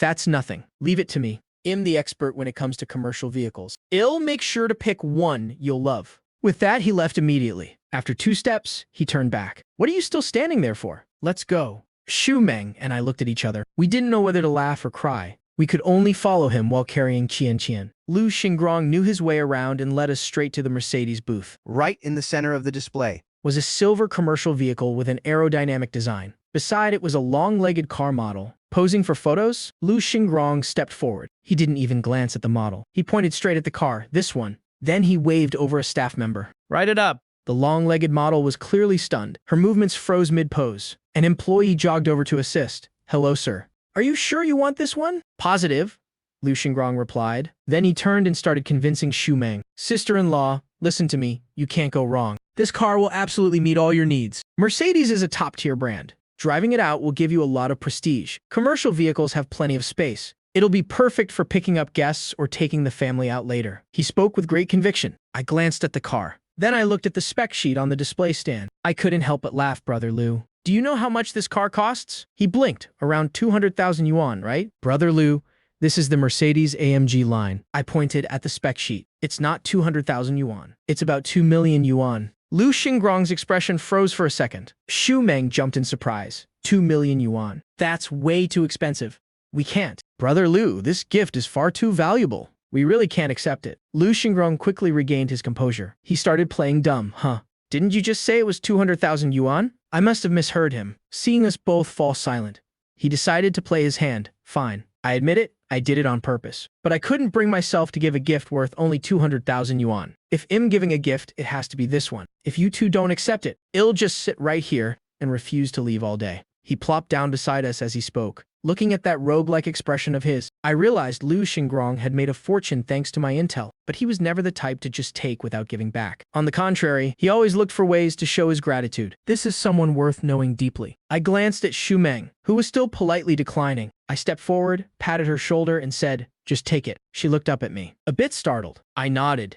Seeing my nod, Liu Xingrong immediately jumped up from his seat. If he was afraid I'd change my mind. He waved directly at the staff. Write up the order and charge it all to me. Do it right now. That weekend I drove that Mercedes AMG to take Xumeng and Qian to Gu Weidong's daughter's birthday party. He walked over quickly to greet us, Brother Zuosheng, sister-in-law, please come inside. He led a little girl in a white princess dress over to us. Nuanuan, say hello to your uncle and auntie. The girl looked very delicate, but her eyes were a bit avoidant. She timidly greeted us, hello uncle. Hello, auntie. Before I could even introduce her, Chanqian's eyes suddenly lit up. She stepped forward on her own initiative. Taking Nuanuan's hand, she asked, is your name Nuanuan? Chanqian, let's go play. The two little girls held hands. They whispered something to each other and ran straight into the yard. Nuanuan was a bit stunned. She looked back at Gu Weidong. Guidong smiled and nodded. Only then did she give a soft okay. Xumeng stood nearby, looking a bit awkward. She whispered to me, Qian. Why is she being so rude? I smiled. This is good. She's becoming more and more lively. She has the makings of a master diplomat. Guidong clapped his hands happily. This is great. It's wonderful. Ever since I brought Nuanuan back, I've felt she was far too introverted. She's always been off by herself. She refused to play with anyone. Now that she can play with someone her own age, it's truly wonderful. Hearing this, a look of doubt flashed in Xumeng's eyes. She looked at me. I just gave a faint smile and didn't ask further. This was their private business. Guidong was very perceptive. He took the initiative to speak. Brother Chen knows all about my situation. The child has been found and brought home, but her mother still hasn't forgiven me. I nodded to comfort him. Just take it slow. Some things can't be rushed. It's best to just let nature take its course. After hearing that, he was clearly heartened. Brother, hearing you say that puts my mind at ease. Xumeng stood by, witnessing this scene. Her eyes filled with surprise. She didn't expect such a successful man to listen to me so intently. I'll go check on the kids. With that, she walked toward the garden. Wait, Weidong took the opportunity to pull me aside. Brother, come. Sit in the study for a bit. The study was on the second floor. As I stepped inside, I paused for a moment. An old man with graying hair was sitting there, holding a teacup and sipping slowly. Old Master Gu. Weidong looked a bit embarrassed. It's mainly my father who wanted to meet you. He was afraid you wouldn't want to come, so he didn't tell you in advance. I stepped forward to greet him. Greetings, elder. Old Master Gu set down his teacup, stood up and nodded at me. Young friend Chen, please, have a seat. He personally poured me a cup of tea and offered it with both hands. Young friend Chen helped me find my granddaughter. This old man must offer a cup of tea in gratitude, no matter what. I accepted it with both hands. You're being too kind, elder. I didn't help Brother Gu without my own motives. Old Master Gu nodded. I know it was for your daughter. He pointed toward Gu Weidong. Wasn't he doing it for his daughter as well? This was a good thing for both sides. He paused for a moment, his eyes sharp and piercing. Of course, this old man wanted to meet you, young friend Chen. Not without my own motives either. I understood immediately upon hearing that. I set down my teacup. Please, go ahead, elder. He spoke slowly. I heard from Weidong that you are very proficient in the art of divination. So, I would like to ask you to read a fortune for this old man, since old Master Gu requested it. I couldn't refuse. Regarding the Gu family's affairs, I already knew a thing or two. The Gu family wasn't like other prominent domestic families. Their main influence was overseas. Years ago, when the domestic economy opened up and was in dire need of foreign investment and technology, old Master Gu seized the opportunity and brought in a great deal. Combined with his time studying abroad, he built relationships with several founding elders, helping the Gu family gradually enter the domestic market. Their business map eventually expanded into the political sphere. This background had its pros and cons. On one hand, it was hard to truly integrate. They were easily seen as outsiders. On the other hand, they maintained a certain prestige, free from the grudges of other factions. When other families expanded their interests overseas, they often needed the Gu family's help. Thus, everyone gave the old master a fair amount of respect. But there was one incident that caused the Gu family to offend a top-tier domestic family. Years ago, the Gu family donated a batch of antiques to a museum. A few years later, one of those items suddenly appeared at an auction. The old master assumed the museum had stolen and sold its own collection. He was furious. He insisted on a full investigation, but he didn't realize that the antique had been borrowed by a high-ranking veteran official. To investigate was to offend powerful people. In the end, Gu Weidong's older brother, Gu Weihong, chose to take a step back and drop the matter. This bit of history flashed through my mind. I looked at old Master Gu, nodded, and asked, "What would you like to know about fortune and misfortune?" He paused for a moment. The future fortune of the Gu family. I pondered for a second. Then please, elder, write a single character. He picked up a brush and wrote the word ding on the paper. I looked at the character, then back at the old master. I understood clearly, but some things cannot be said directly. However, I could offer a few hints. I picked up the brush and wrote a poem beside it. A golden tripod in dust and sand for 20 autumns. Why return to the east? Zhao shall rise without a care. Floating clouds hide the sun, but the storm must soon break. Just watch the river waters flow endlessly to the east. Old Master Gu looked at the poem, his brow furrowing slightly. He looked up at me. A flash of disappointment in his eyes. Though he quickly hid it, he nodded calmly. Many thanks, young friend Chen. He folded the paper. He spoke to Gu Weidong. Prepare a gift of gratitude to thank young friend Chen on my behalf. I stood up and waved it off. You're being far too polite, elder. There is no need for gifts. It was just one character, hardly worth mentioning. With that, I turned to take my leave. Stepping out of the study, I knew exactly what he was thinking. He probably thought I was just being intentionally cryptic. I didn't mind. Some things are better left at that. Waking up early the next morning, Xu Meng went to the Wanjiahui fruit supermarket first. I was responsible for taking Song Qian to preschool.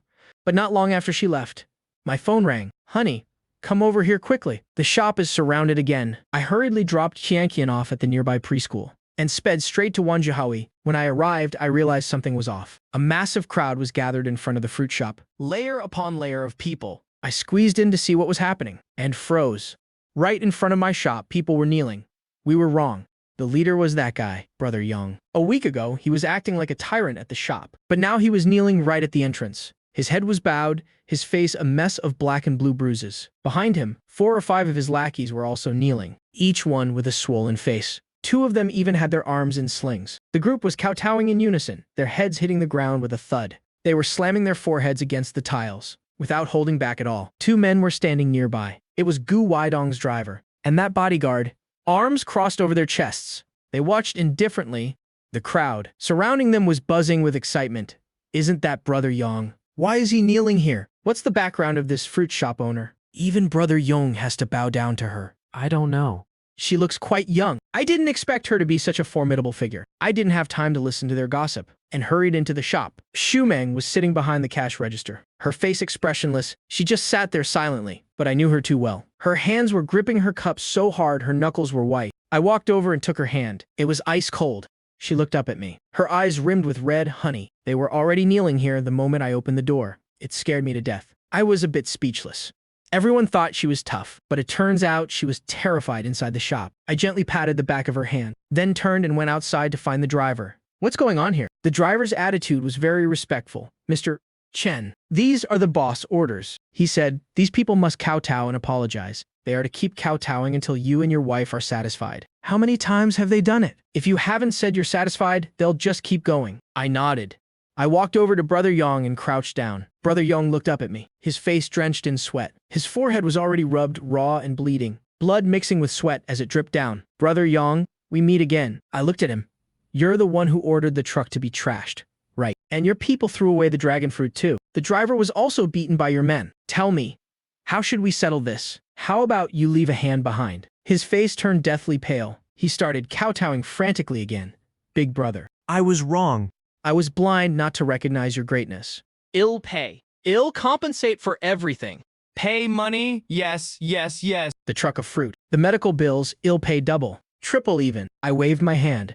I don't need your money. In this Wanjiahui market, are there any other businesses you're collecting protection money from? He gaped. Well, are there? If there are, give it all back. From now on, none of your people are allowed to step foot in this market. Do I make myself clear? He nodded repeatedly.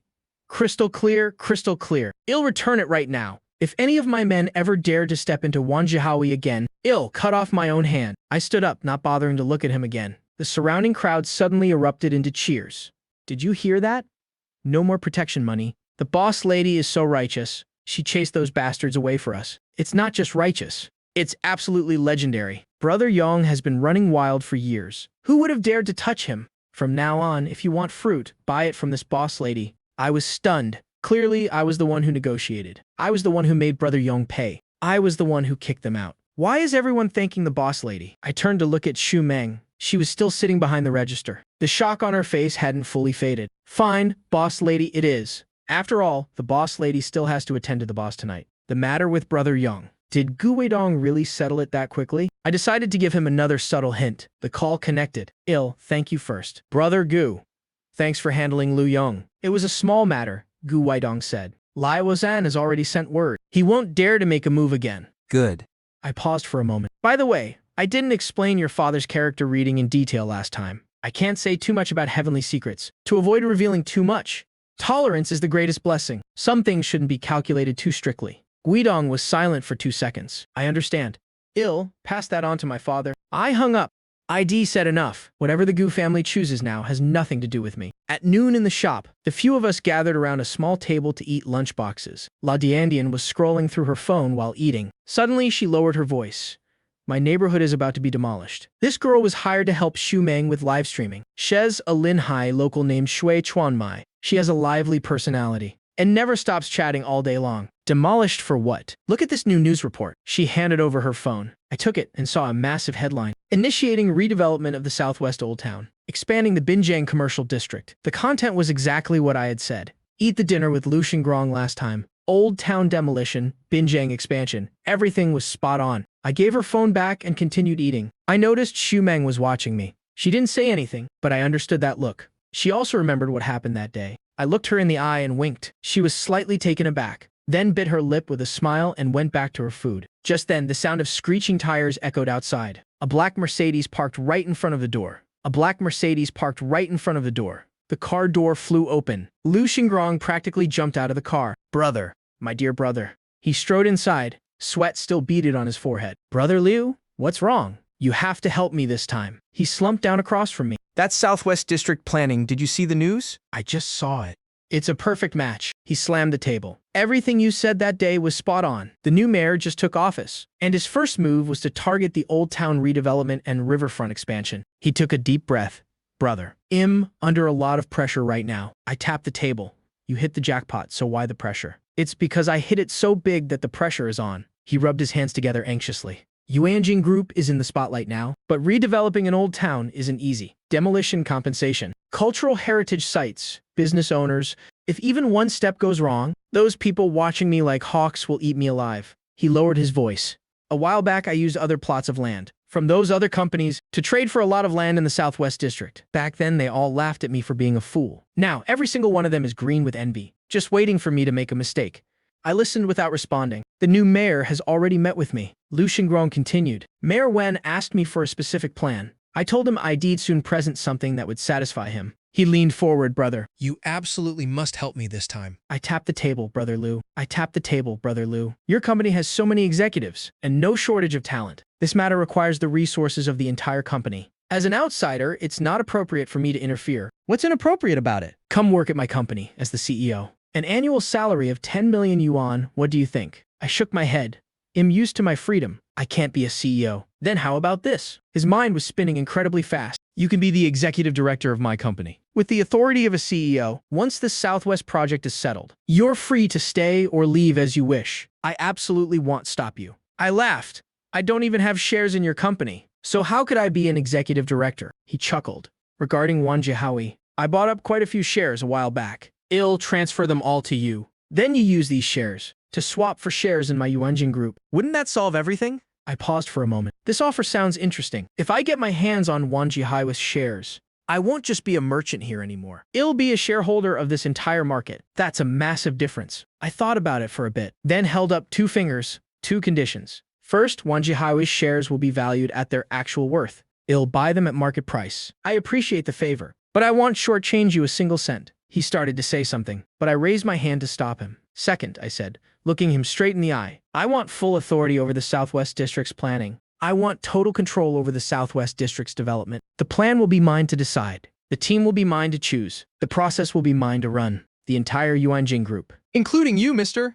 Lu, must follow my lead. Lu Xingrong froze for a second. Then he burst out laughing. He laughed heartily. Deal. He reached out his hand. It's settled then, little brother. Within 3 days, the entire share swap was completed. On the 4th day, an extraordinary shareholders meeting was held. Xu Meng and I officially became the new shareholders of Yuanjing Group. Although her stake wasn't large, a shareholder is still a shareholder. This morning before heading out, she spent nearly 20 minutes in front of the mirror. She wore a navy blue business suit. Her hair was tied up, revealing her pale neck. I was stunned for a moment. It was the first time I'd seen her dressed like that. She looked like the perfect corporate lady. The shareholders meeting ended quickly. I became the CEO. Xu Meng sat in the back row. She quietly observed the board of directors throughout the session. Wait, let's go meet a few people. After speaking, Lu Xingrong tried to pull Xu Meng along. Sister-in-law, you're a shareholder now too. Come, Listen in. Xu Meng looked at me, her eyes full of anticipation. I nodded.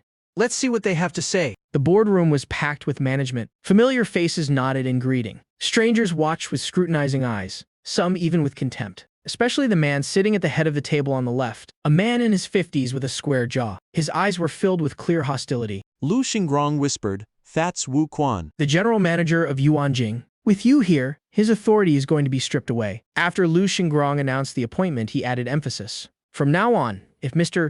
Chen and I have different opinions, Mr.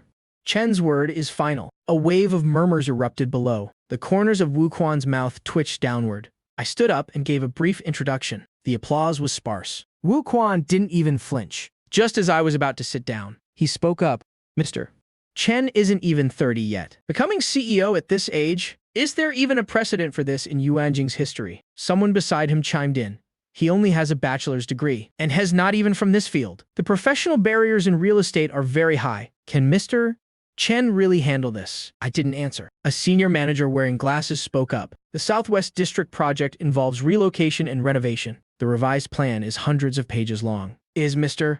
Chen confident he can shoulder this burden? At that moment, Hu Kun stood up and glared at me. I have a specific question. The Southwest renovation area has 3 historic buildings from the late Qing and early Republic eras. They must be preserved while we renovate the underground pipes. One slip-up during excavation could cause a collapse. We've been studying this for a month. Does CEO Chen have a solution? Everyone in the room looked at me. Xu Meng clenched her fingers tightly. She realized this was a direct challenge. If I couldn't give a solid answer, no one here would help me. I looked down at the blueprints. The locations of the 3 historic buildings were clearly marked. The surrounding pipes and foundations were also detailed. Hu Kun had indeed put in a lot of work. I looked up. I gave a faint smile. It was time for Xu Meng to see what her husband was capable of. That's a great question, mister. Who? I placed the blueprints back on the table. But before I answer, I want to ask you something. The plan is already on its 6th revision. You've budgeted 30 million for the retaining walls. Hu Kun paused for half a second. That's right. About 30 million. I shifted the conversation. Then do you know this plan has a fatal flaw? His expression changed slightly.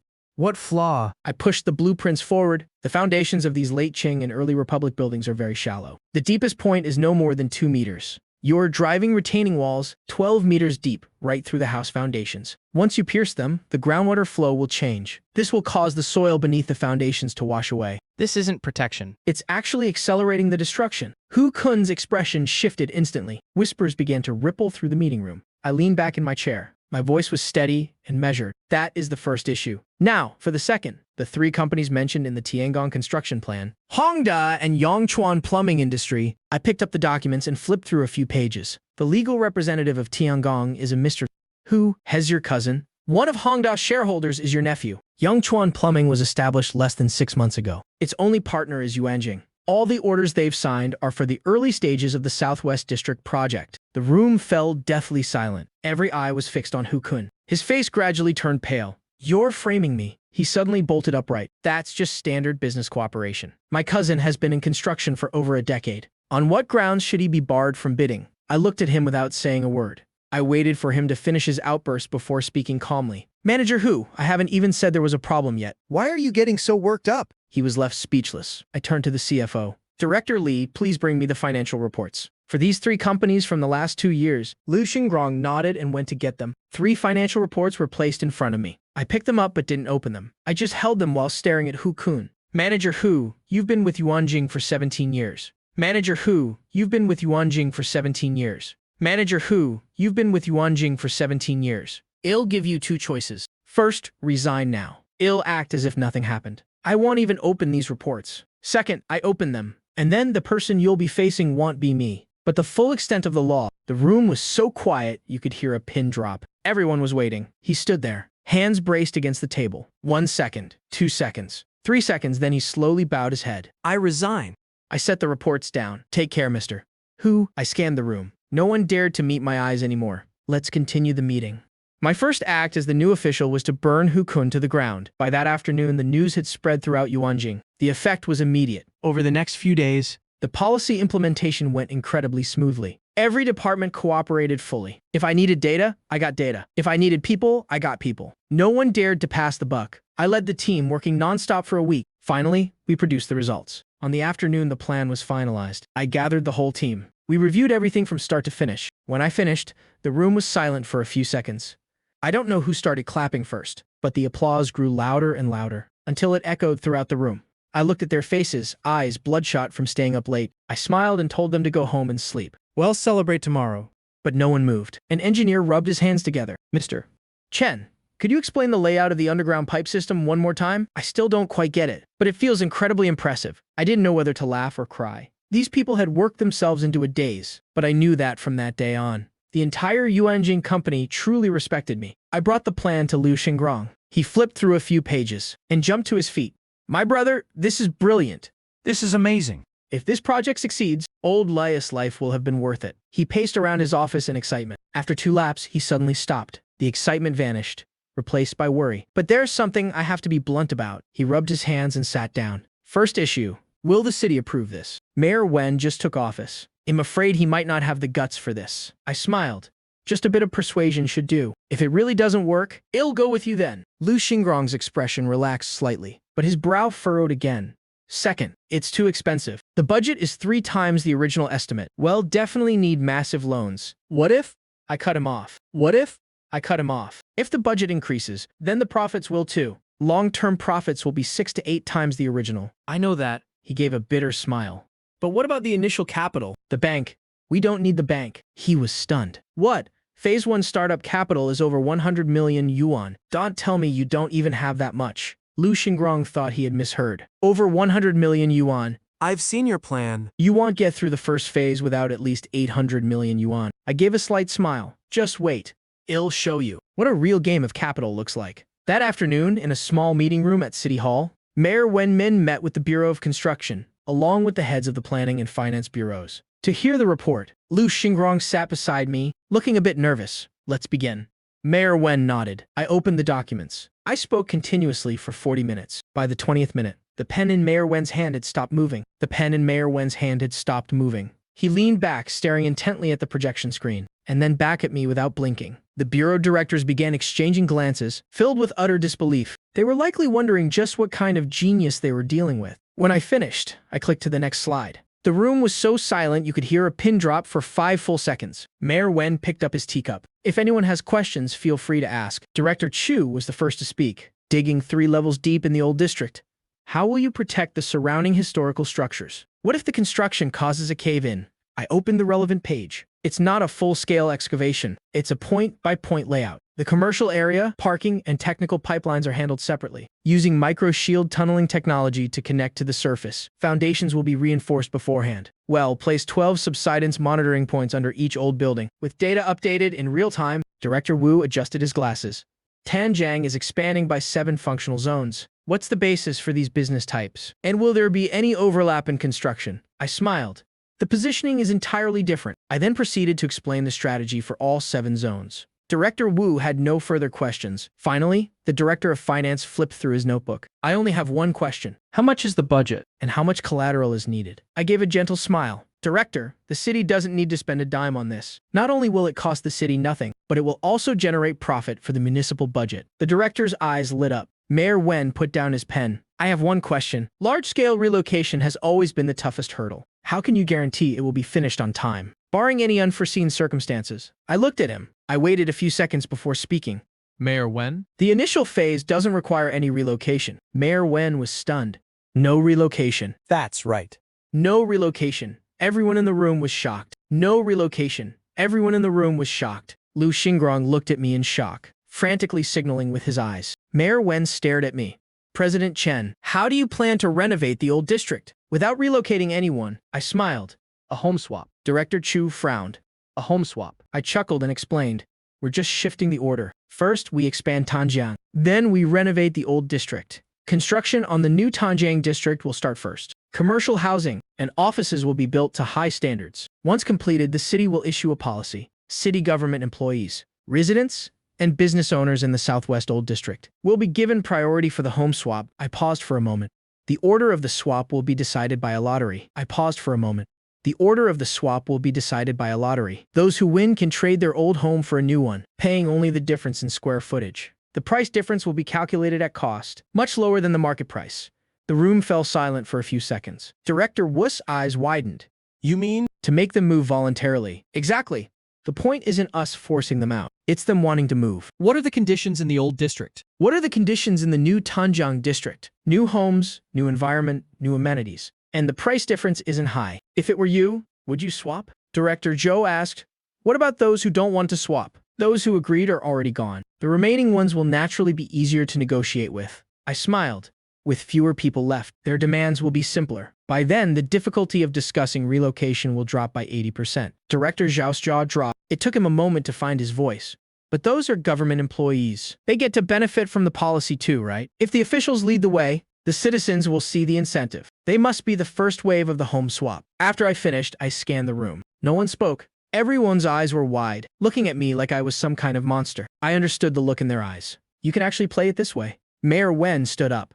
Well, take this plan back for further study. Well, get back to you soon. He walked us downstairs, all the way to the car door. Before I got in, he reached out to shake my hand again. He raised his other hand and gave my shoulder 2 firm pats. He didn't say anything, but I understood. He didn't say anything, but I understood. The plan was approved very quickly. The teams at Yuanjing Group were restructured. The Jinglong Secret Valley project broke ground. Every day, I was busy with a million things. Reviewing blueprints, attending meetings, coordinating resources. Everything was progressing according to plan. But what I didn't expect was that this plan would expose the largest Ponzi scheme in Ninghai's history. That afternoon, my phone rang. Xu Meng's voice sounded very urgent. Something happened to Dad. I put down my pen. What's wrong?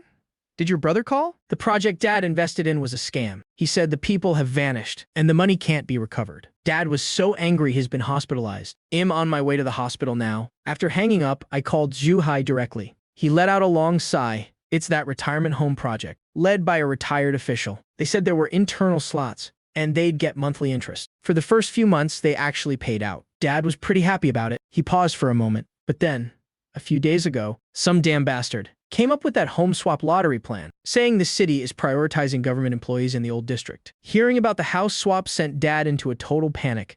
He already put his old house up as collateral for that project. He can't swap it anymore. He and a few others went to find that retired official. When they asked for their money back, he said it was no problem. He told them they could redeem it at any time. But when they went back 2 days ago, the man had completely vanished. The house was empty. His phone was disconnected. Even the project office was locked up tight. Shoo, Hay's voice choked up. Everyone is losing their minds over this. A huge crowd is gathered there now, calling the police. You know what Dad's temper is like? The moment he heard the money was gone, he fainted right on the spot. I fell silent for 2 seconds.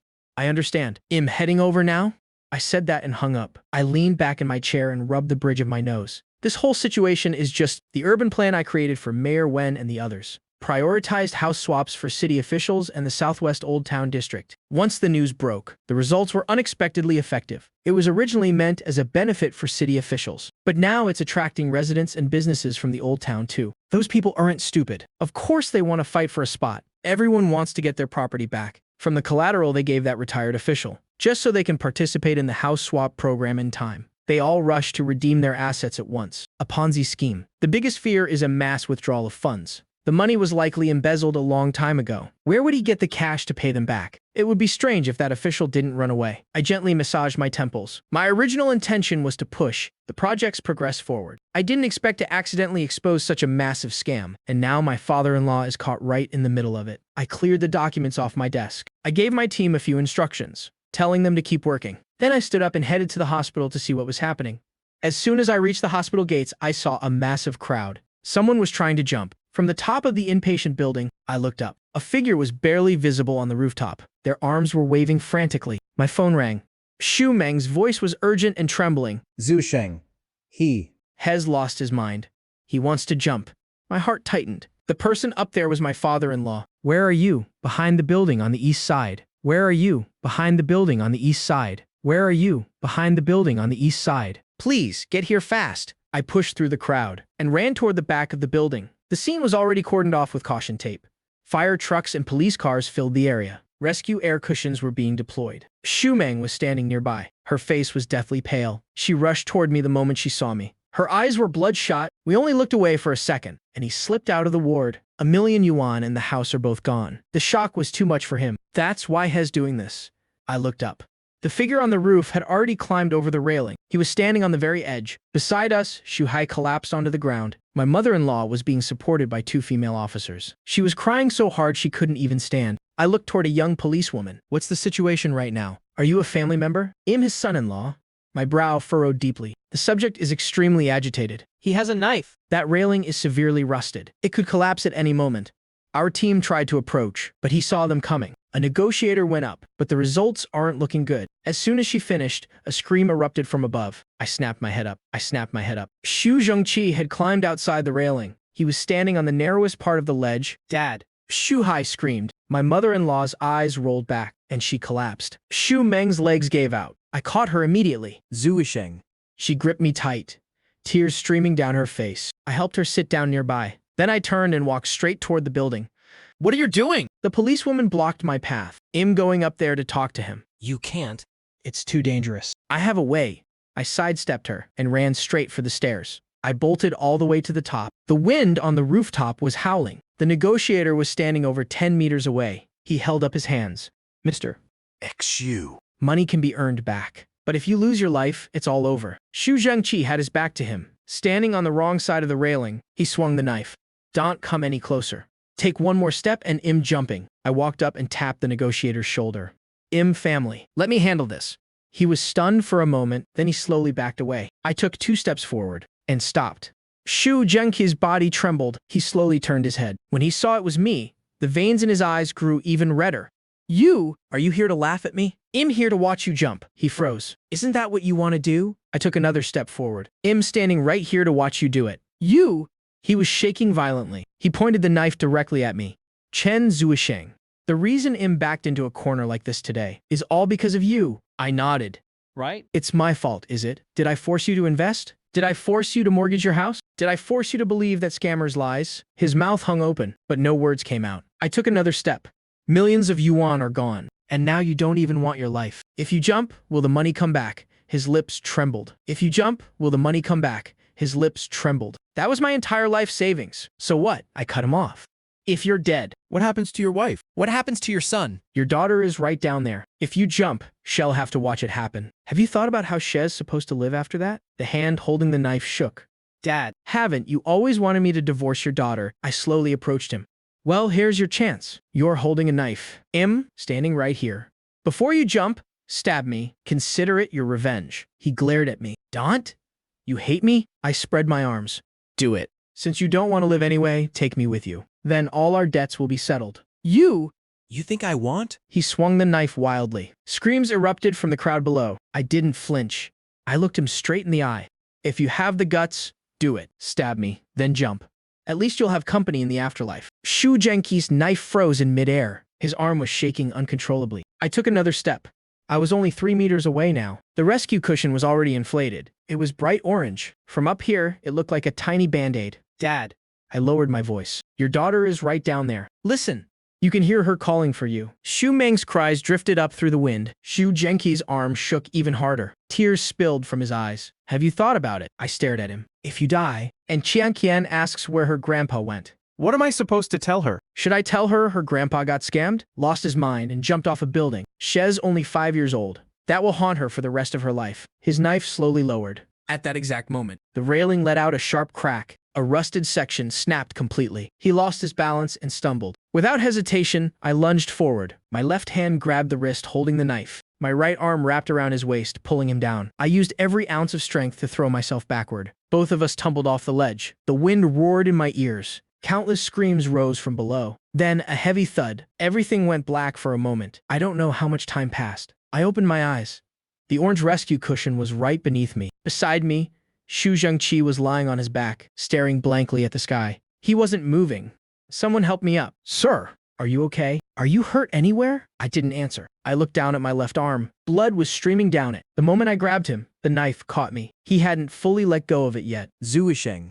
Xu Meng broke through the police line. She came running, stumbling over her own feet. She knelt on the cushion. Looking at the blood on my arm, her entire body was shaking. Why are you so reckless? How could you be so stupid? She wanted to touch me but was too afraid. Her hands hovered in the air. Huge tears fell one after another. Do you have any idea? When I saw you fall from up there, She couldn't finish the sentence. She just threw her arms around me and sobbed uncontrollably. What would we do without you? I lifted my uninjured right arm and gently patted her back. It's okay.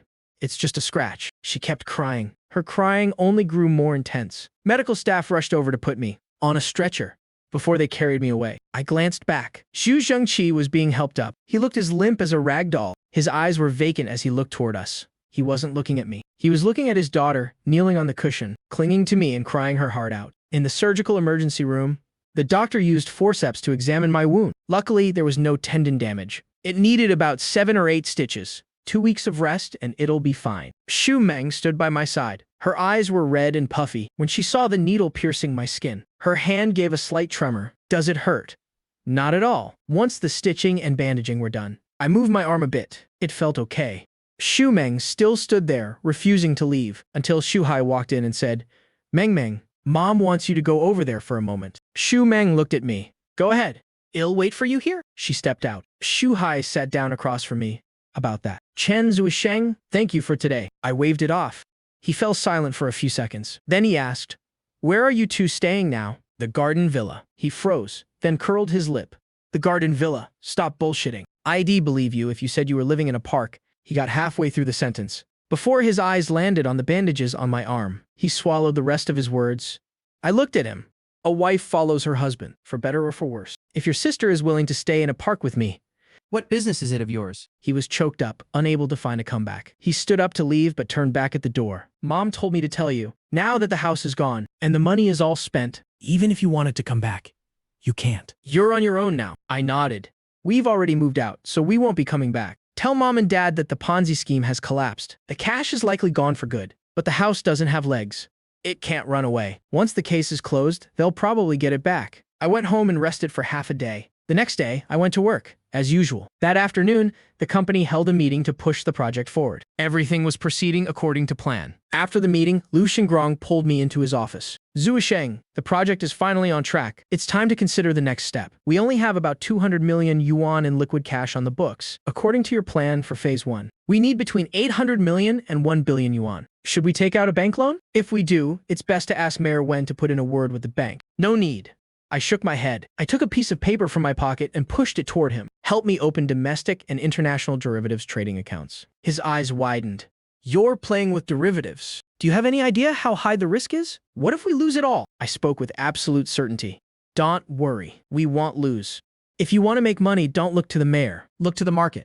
Let me know once the accounts are open. As for the rest, you just sit back and watch. 3 days later, all the accounts were set up. For the following week, I practically lived at the office, handling project business during the day and monitoring international markets at night. Sometimes I stayed up until 3 or 4 in the morning. Xu Meng was heartbroken seeing me like this. On the very first night, she brought a thermal lunchbox. She walked in and saw my eyes glued to the screen. She set the container on the desk. Drink this pork rib soup before you keep working. I looked up and saw a little head peeking out from behind her. Daddy Mommy said you're hurt but still have to work. I'm here to supervise you. Qian Qian ran over and jumped into my lap. I smiled. All right, you're the boss? Xu Meng sat down beside me. She frowned at the messy red and green lines on the screen. Do you even understand what all this means? I chuckled.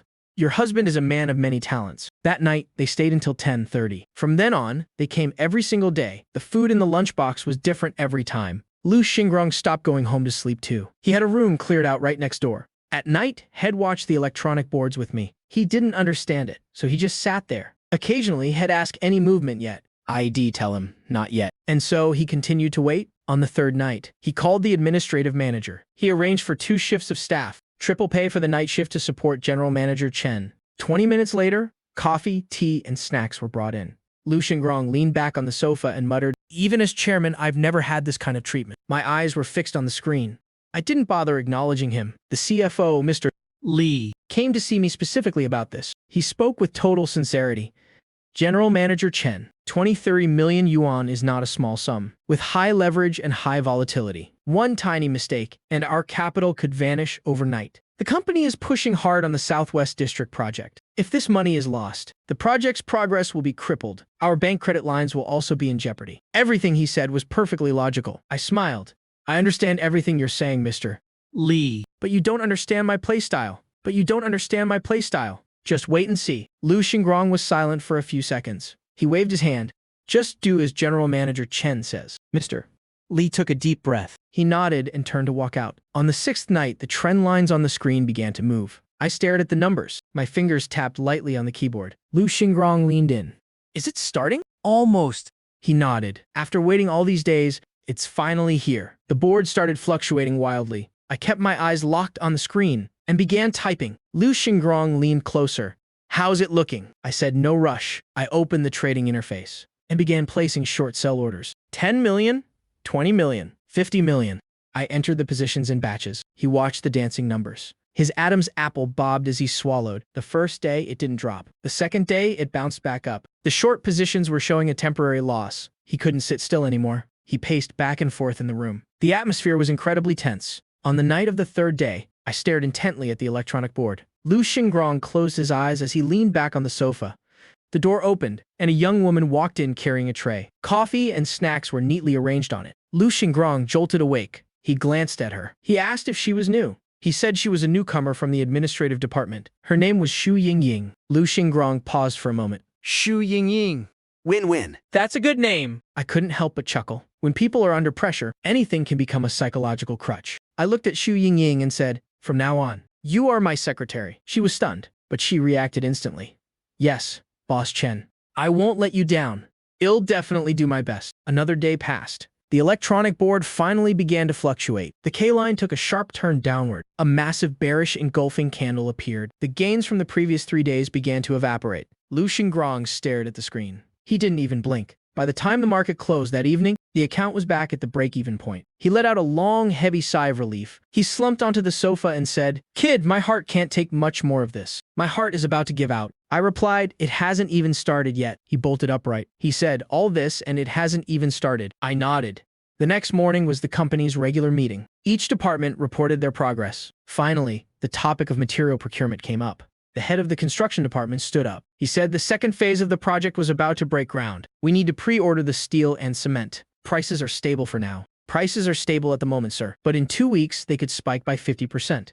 Lu Xingrong looked over at me. I shook my head and said, wait 3 more days. The construction manager grew anxious. He said, Boss Chen, any delay will increase costs by 10%. By then, material prices will be up and labor costs will follow. I repeated.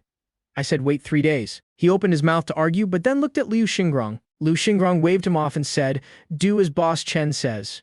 Meeting adjourned. That night, the electronic board fluctuated within a narrow range. There was no major movement. Lu Xingrong leaned against the sofa. His eyelids grew heavier and heavier. Eventually, he drifted off to sleep. I kept my eyes glued to the screen, feeling a bit drowsy myself. The door opened softly. Xu Yingying walked in with a tray. The very moment the door opened, the numbers on the screen suddenly jumped. A long red candle pierced right through the support level. My eyes lit up. It's here. I couldn't help but glance at Xu Yingying. This girl really is a lucky charm. The moment she walked in, the market started to surge. Lu Xingrong was startled awake. He rubbed his eyes, sat up, and asked, what's happening? I told him, come see for yourself. He jumped. He practically leaped off the sofa. He rushed over to the computer. The numbers on the screen were dancing wildly. Red candles were plunging down one after another. The balance in the account began to double. 20 Sigurd million turned into 400 million. Lu Xingrong's eyes widened in shock. His jaw dropped. He was completely speechless. He instinctively picked up the coffee next to him and took a sip. He winced from the heat, but his eyes never left the screen. His voice was trembling. He asked, kid, should we close the position now? Is this enough? I said, what's the rush? I opened the trading interface and said, not only are we not closing, but we're doubling down. His facial muscles twitched as he said, hey, from 200 million to 500 million. I'm more than satisfied already. I clicked the mouse a few times. I added 2 more layers to the position. He watched me work. His hands were shaking uncontrollably. By the end of that session, the profit dipped slightly, leaving us with 450 million. But our position was much heavier now. I took out my phone and texted Xu Meng, transfer the 20 million in my card to the derivatives account. She replied almost instantly, done. Please be careful. I smiled and set the phone aside. The following day, Lu Xingrong spent the whole day acting like he'd lost his soul. He struggled to wait until 8 p.m., then 9, then 10. Before the session even opened, the board began to react. During the pre-market matching phase, the price gapped down significantly. Then it went into a freefall. Lu Xingrong stared intensely at the screen. He was pinned to his seat. He didn't move an inch. I opened the account. The profit was at 17 billion. He swallowed hard and asked, brother, you're still not closing. I said, not yet. He asked, how low will it go? I looked at the screen and said, into the negatives. His legs went weak. He nearly slid right off his chair. He braced himself against the desk. Steadying himself, he gasped, negative. Brother, Are you for real? I told him I was serious. He gripped the table and slowly sat back down. He didn't say another word. He just kept his eyes glued to the screen. In the early hours of the morning, the price approached zero. I began buying back to cover the positions in stages. I liquidated part of the short orders to lock in the profits. The rest was waiting for the final blow. At 3:17 a.m., the price hit zero. Lu Xingrong suddenly bolted upright. My fingers flew across the keyboard. The final batch of short orders was closed. The number on the screen stopped at 23 billion. Lu Xingrong collapsed back into his chair. He was panting heavily. I opened another account. Xu Meng's 20 million had now turned into over 300 million. It wasn't over yet. At 3:20 a.m., the price continued its plunge. Finally, it settled at negative $37.63. Lu Xingrong stared blankly at that number. He slowly turned to look at me. His gaze was like he was looking at a monster. He said, "Kid, should I just bow down to you right now?" I burst out laughing, while he remained in a daze. 23 billion. Good God. He jumped up and grabbed my hand. Brother, why the hell am I still doing real estate? Let's just become professional derivatives traders together. After a sleepless night, the domestic derivatives market opened at 9 a.m., with the international market crashing last night. The morning session here was guaranteed to follow suit. This was the opportunity I needed. I opened the trading interface and started placing orders. Rebar, hot-rolled coils, glass, cement, anything the project needed. The bid prices were set ridiculously low. In the other account, I had already closed out the short positions. Near the $0 mark, I flipped my strategy and went long on crude oil. Right now, oil was still under $10. It was cheaper than bottled water, but I knew that before long, the conflict in the north would push oil prices up to $130. Buying now was like picking up free money. I didn't leave Lu Xingrong's account idle either. I took 1 billion out of the 23 billion. And bit by bit, I opened long positions. Crude oil, copper, rubber. I bought a little of everything available. At 9:30, the first batch of orders was filled. 10:00, the second batch. 11:00, the third. Watching the transaction log scroll continuously on the screen, the corner of my mouth curled up. That's enough. 2 p.m. management meeting. I walked into the conference room. Everyone was already there. Lu Xingrong sat at the head of the table. His face was beaming. CEO Chen is here. Have a seat. Have a seat. I sat down. I scanned the room. The CFO, Manager Li from the construction department, the marketing director, and several VPs were all present. Lu Xingrong cleared his throat and got straight to the point. The funding for Phase 1 is secured. Everyone looked at each other in confusion. Lu Xingrong pointed at me. Guess what? How much did CEO Chen make for the company last night? He held up 2 fingers. He increased it several times over. He signaled 23, as in 23 billion. From 200 million in capital. He made 23 billion last night. The entire room erupted into chaos. CFO Li bolted upright from his chair. The chair was pushed back violently. He stared at me with wide eyes. His mouth was open, but no words came out. I waved my hand. Manager Li, please sit down.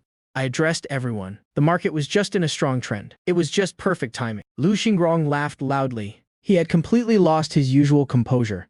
Did you all see the news? Crude oil prices went negative yesterday. Who could just happen to catch an opportunity like that? I certainly don't have that kind of luck, but it doesn't matter.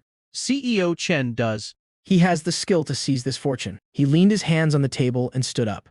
This is great. Phase 1 funding is ready. Phase 2 won't be an issue either. We can now go all in on the Southwest District project. Thunderous applause filled the room. Lu Xingrong waited for the clapping to die down. Then he dropped another bombshell. To everyone in the company, including the cleaning staff, everyone gets an 8,000 yuan bonus. And for those working overtime lately, your overtime pay will be doubled. It was after 4 p.m. Xu Meng brought in a thermos and gave me some soup. I noticed her expression was a bit strange. I asked her what was wrong. I think I just saw my brother. Shu Hai. Yeah. Right there in the first floor lobby. As the elevator doors were closing, I saw someone who looked exactly like him. I think he saw me too, but he didn't come up. I said he was probably here for business. Lately, many companies have been coming by looking for contracts. I called the sales manager. I told him to check on it. A few minutes later, the phone rang. CEO Chen. I found him. A manager named Shu was just here, but their company hasn't received any orders yet. CEO Chen. Should I arrange something for them? I smiled. If there's a suitable spot, you can set something up. That company has some ties to our shareholders, but no need for special treatment. Just follow the standard procedure. Understood. I hung up. Xu Meng looked at me. Did you arrange something for them? It was no trouble at all, but I didn't expect that this simple gesture would end up causing me trouble. I got home around dusk. As soon as I walked in, I saw Xu Meng sitting on the sofa. Her eyes were red and puffy. It was obvious. She had just been crying. My heart tightened. What's wrong, honey? She shook her head and said nothing. Chan Qian ran over and hugged her. Mommy's crying. I knelt down and asked Qian Qian. What happened, sweetie? Chen Qian's little face was pouting. She said angrily, "We went to eat today. Grandpa hit Mommy, and he called her a shameless woman." Fury immediately surged within me. That old man caused a scene at the hospital and threatened to jump. I was the one who went up there and brought him down. And now he turns around and hits my wife. I took a deep breath to suppress my rage. I gripped Xu Meng's shoulders firmly, making her look me in the eye. Meng, whatever it is, just tell me. I will never let anyone bully you. Her tears started flowing again. She buried her face in my chest and hugged me tight. Don't ask. Zuisheng, I'm begging you, don't ask. I can't bring myself to say it. I held her and gently patted her back. Once she calmed down a bit, I turned to ask Chen Qian, "Was your uncle there too?" Yes. I pulled out my phone and called Zhu Hai directly. "Zhu Hai, what the hell happened today?" He was stunned for a moment, then his tone shifted instantly. You have the nerve to ask me. Chen Zuisheng, you're something else? Pushing your own wife into the fire. And now you're acting like you don't know anything. I gripped the phone tight. Speak clearly. You want it clear? Fine. You sold my sister to Lu Xingrong as his mistress, just so you could get rich, didn't you? Xiaoyu's classmate took photos? At the car show, Lu Xingrong bought your wife a car. A Mercedes worth millions right off the bat. And I saw it with my own eyes, my sister going to Yuanjing Group, carrying a thermos. She even used the chairman's private elevator. Selling your wife for glory. Chen Zuisheng, do you have no shame at all? I held the phone in silence. So that was it. That's the humiliation she had to endure at the dinner table. All those relatives looking at her like that, saying such twisted, sarcastic things. Her own father slapped her in front of everyone. All because of a car and an elevator. Over something that wasn't even true. My heart ached for her. And then a cold rage took over. Xu Meng sat on the sofa, her head down, her shoulders trembling slightly. I took a deep breath. I spoke every word with icy precision. HUCU High, your company. The orders you recently got from Yuanjing Group. You were counting those as your big achievements, right? The other end of the line went quiet for a second. What's that supposed to mean? Those orders are gone. And that house your family got scammed out of. I was going to pull some strings to speed up the process and get it back to you sooner. Now you can just sit back and wait. For at least 3 years. Chen Zuisheng, I hung up. I tossed the phone onto the coffee table. Xu Meng looked up at me. Her eyes were bloodshot, tears were still wet on her cheeks. I walked over and pulled her into my arms. I whispered that it was okay now. I'm here. Chen Qian ran over and hugged both of our legs. Early the next morning, the marketing director called. CEO Chen, that manager Xu from the other company is here again. Hez asking why the cooperation was terminated. I gave a cold laugh. Tell him this. He offended a major shareholder of our group. Tell him to go home and think about what he did. If he doesn't get it, then from now on, his company in Ninghai won't get a single order ever again. I hung up and went back to my documents. I could imagine the look on Xu Hei's face when he heard that. Doing real estate marketing in Ninghai and somehow offending a shareholder of Yuanjing Group. What does that even mean? It's basically a death sentence for his career in this city. In the afternoon, the marketing director called again. CEO Chen, the president of their company is here now too. Hez with manager Xu. I used the in a meeting excuse to turn them away. Not seeing them. I smiled faintly. Just leave them there. Don't worry about it. The next day, as soon as I sat down at my desk, the marketing director called yet again. Boss Chen, manager Xu and their president Yang are back. What are your orders? I glanced at my watch. 9:30 a.m. I made them wait for 2 hours yesterday, and they're already back first thing this morning. Looks like they're truly terrified. Take them to the large conference room. The large conference room, sir. Boss Chen, today is the supplier meeting. Exactly. Let them join that one. The other end went silent for a second. Understood. I hung up. I gathered the documents on my desk. That Southwest District project, the main contractor is Yuanjing City Construction. Old Town renovation, plus the Riverside expansion. The scale is massive. Our company can't handle it all alone. Steel, cement, advertising, exhibitions. All the suppliers had to gather today, so I could lay down the rules. At exactly 10 a.m., I pushed open the doors to the large conference room. The room was packed. I scanned the crowd. I spotted Xu Hai and President Yang. Since they were late, they were stuck on 2 folding chairs against the wall. They looked completely out of place. It was impossible not to notice them. Xu Hai's eyes locked onto me. His expression froze instantly. His mouth hung open, his eyes bulging. He stood there like he'd been turned to stone. I didn't give him a second glance. I walked straight up to the podium. Good morning, everyone. Allow me to introduce myself. My name is Chen Zuisheng. I am the new CEO of Yuanjing Group. Whispers broke out among the crowd. People started exchanging looks of surprise. I invited you all here today because of the Southwest District project, the Old Town renovation, the Tanjiang expansion. I don't need to tell you how massive it is. Everyone sitting here. Over the next 3 years, We'll get a share of the profits from this project. But there's one thing. My voice dropped. All suppliers must operate in unison. Unified action. Material standards. Construction schedules and inspection processes, everything must follow the plan exactly. Anyone who messes up is out. I scanned the room. Yuan Jing takes the lion's share. And you get the rest. But how that's divided? Is up to me. The audience was silent for a few seconds. Then someone spoke up. Don't worry, President Chen. Well, definitely cooperate. Just give the word, President Chen. Well, follow your lead. The chatter died down. But excitement was written all over their faces. Back in the office, I hadn't even been sitting for 10 minutes. When Xu Yingying called, President Chen, President Yang and Manager Xu are here to see you. Send them in. The door opened and a beaming President Yang walked in. He reached out for a handshake immediately. Ah, President Chen, when I met you at the company last time, I knew you had an extraordinary aura. I didn't expect that in such a short time. You'd become the CEO of Yuanjing. Truly young and talented. I gave his hand a light squeeze. You're too kind, President Yang. Tuhei followed behind and stood at the doorway. He was stuck, unable to move forward or retreat. I didn't even spare him a single glance. Xu Yingying brew a cup of tea for Director Yang. Xu Yingying gave a quick acknowledgement. She brought over a cup of tea and placed it right in front of Director Yang. Tuhei stood there, frozen like a statue. His expression shifted constantly, turning from flushed red to deathly pale. There was no tea served for him. Director Yang's eyes darted around. A shrewd man of the world like him could obviously tell there was bad blood between Tuhei and me. But he also knew that Tuhei and I were related. So there were things he couldn't just say out loud. I cut straight to the chase. Director Yang, you're here to secure a project, aren't you? He froze for a moment. I pointed directly at Tuhei. If his situation isn't dealt with, your company won't be getting a single project. Tuhei's face twisted in shock. Director Yang hurriedly rushed over to pull him aside. Xiao Tu. He grabbed Tuhei by the arm. Come on now. Whatever the issue is, we can talk it through. If you've done something wrong, just apologize to President Chen, and we can move past this. Tuhei was seething with rage. His face was completely drained of color. Director Yang looked at him, then back at me. Then he spoke up. President Chen, how about I let you two talk things over first? I'll wait outside. He pushed the door open and stepped out. Only Tuhei and I remained in the room. I leaned back against the sofa and stared at him. Tuhei, do you have any idea which shareholder of the Vision Group you've managed to offend? He looked dazed for a moment.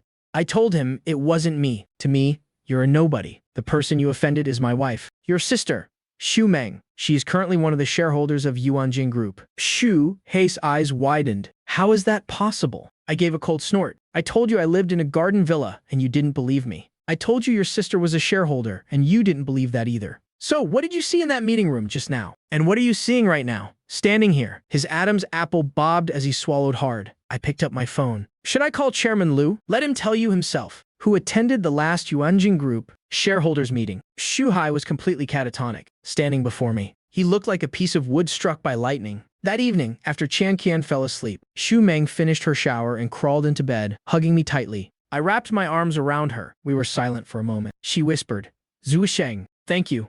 She didn't say what for. She just rested her head on my chest. Sometimes, looking back, it all feels like a dream. Our family being like this. Qian Qian is healthy again. Business is going well. And we have such a nice place to live. She paused for a moment. It's just... Thinking back to our wedding makes me a little sad. It was so simple. No one from your family came, and my parents were like that. We didn't even have a proper ceremony. She buried her face in my chest. She didn't say anything else. I held her without a word, but an indescribable emotion welled up inside me. When we got married, I hadn't been reborn yet. My old self was a gambling addict who didn't care about the wedding at all. Xu Meng had defied her entire family to marry him. Enduring that pathetic wedding, since she said that, I should make it up to her with a real wedding. I'll marry her all over again. Feeling her warmth against my chest, my heart suddenly stirred with an unusual intensity. No sooner thought than done. The next day was Sunday. I woke up very early. Xu Meng was still asleep. I gently kissed her forehead and headed straight to Ninghai's oldest jewelry store, a place specializing in custom designs. After hearing my request, the manager brought out a box. Mr. Chen? You're in luck. We just received a flawless 5-carat D-color diamond. Its cut and fire are absolutely perfect. Inside was a raw diamond. Under the lights, it looked as pure as a condensed drop of water. This stone is extraordinary. We just haven't found a client worthy of it yet. If you agree, well, begin crafting it immediately. How long will it take to make it here? About 3 hours, sir. I nodded. Do it. 2 hours later, a perfect round diamond sat on a black velvet cloth. Every facet reflected tiny sparks of light, like holding a star in the palm of my hand. When I got home, Su Meng had just woken up. She was wandering the living room in her pajamas. Qian Qian was lying on the sofa drawing. I walked over to her side, dropped to one knee, and pulled out the ring box. Su Meng froze. The last wedding doesn't count. This time, it's me. Chen Zhuang wants to marry you. She covered her mouth. Tears instantly welled up. She was speechless, only able to nod. Nodding frantically, Qian Qian jumped off the sofa and rushed over. Mommy's crying. Daddy's bullying mommy. Su Meng laughed through her tears. Hez not bullying me. She choked up, unable to continue. She just hugged me tightly. I gently slid the ring onto her ring finger. It was a perfect fit.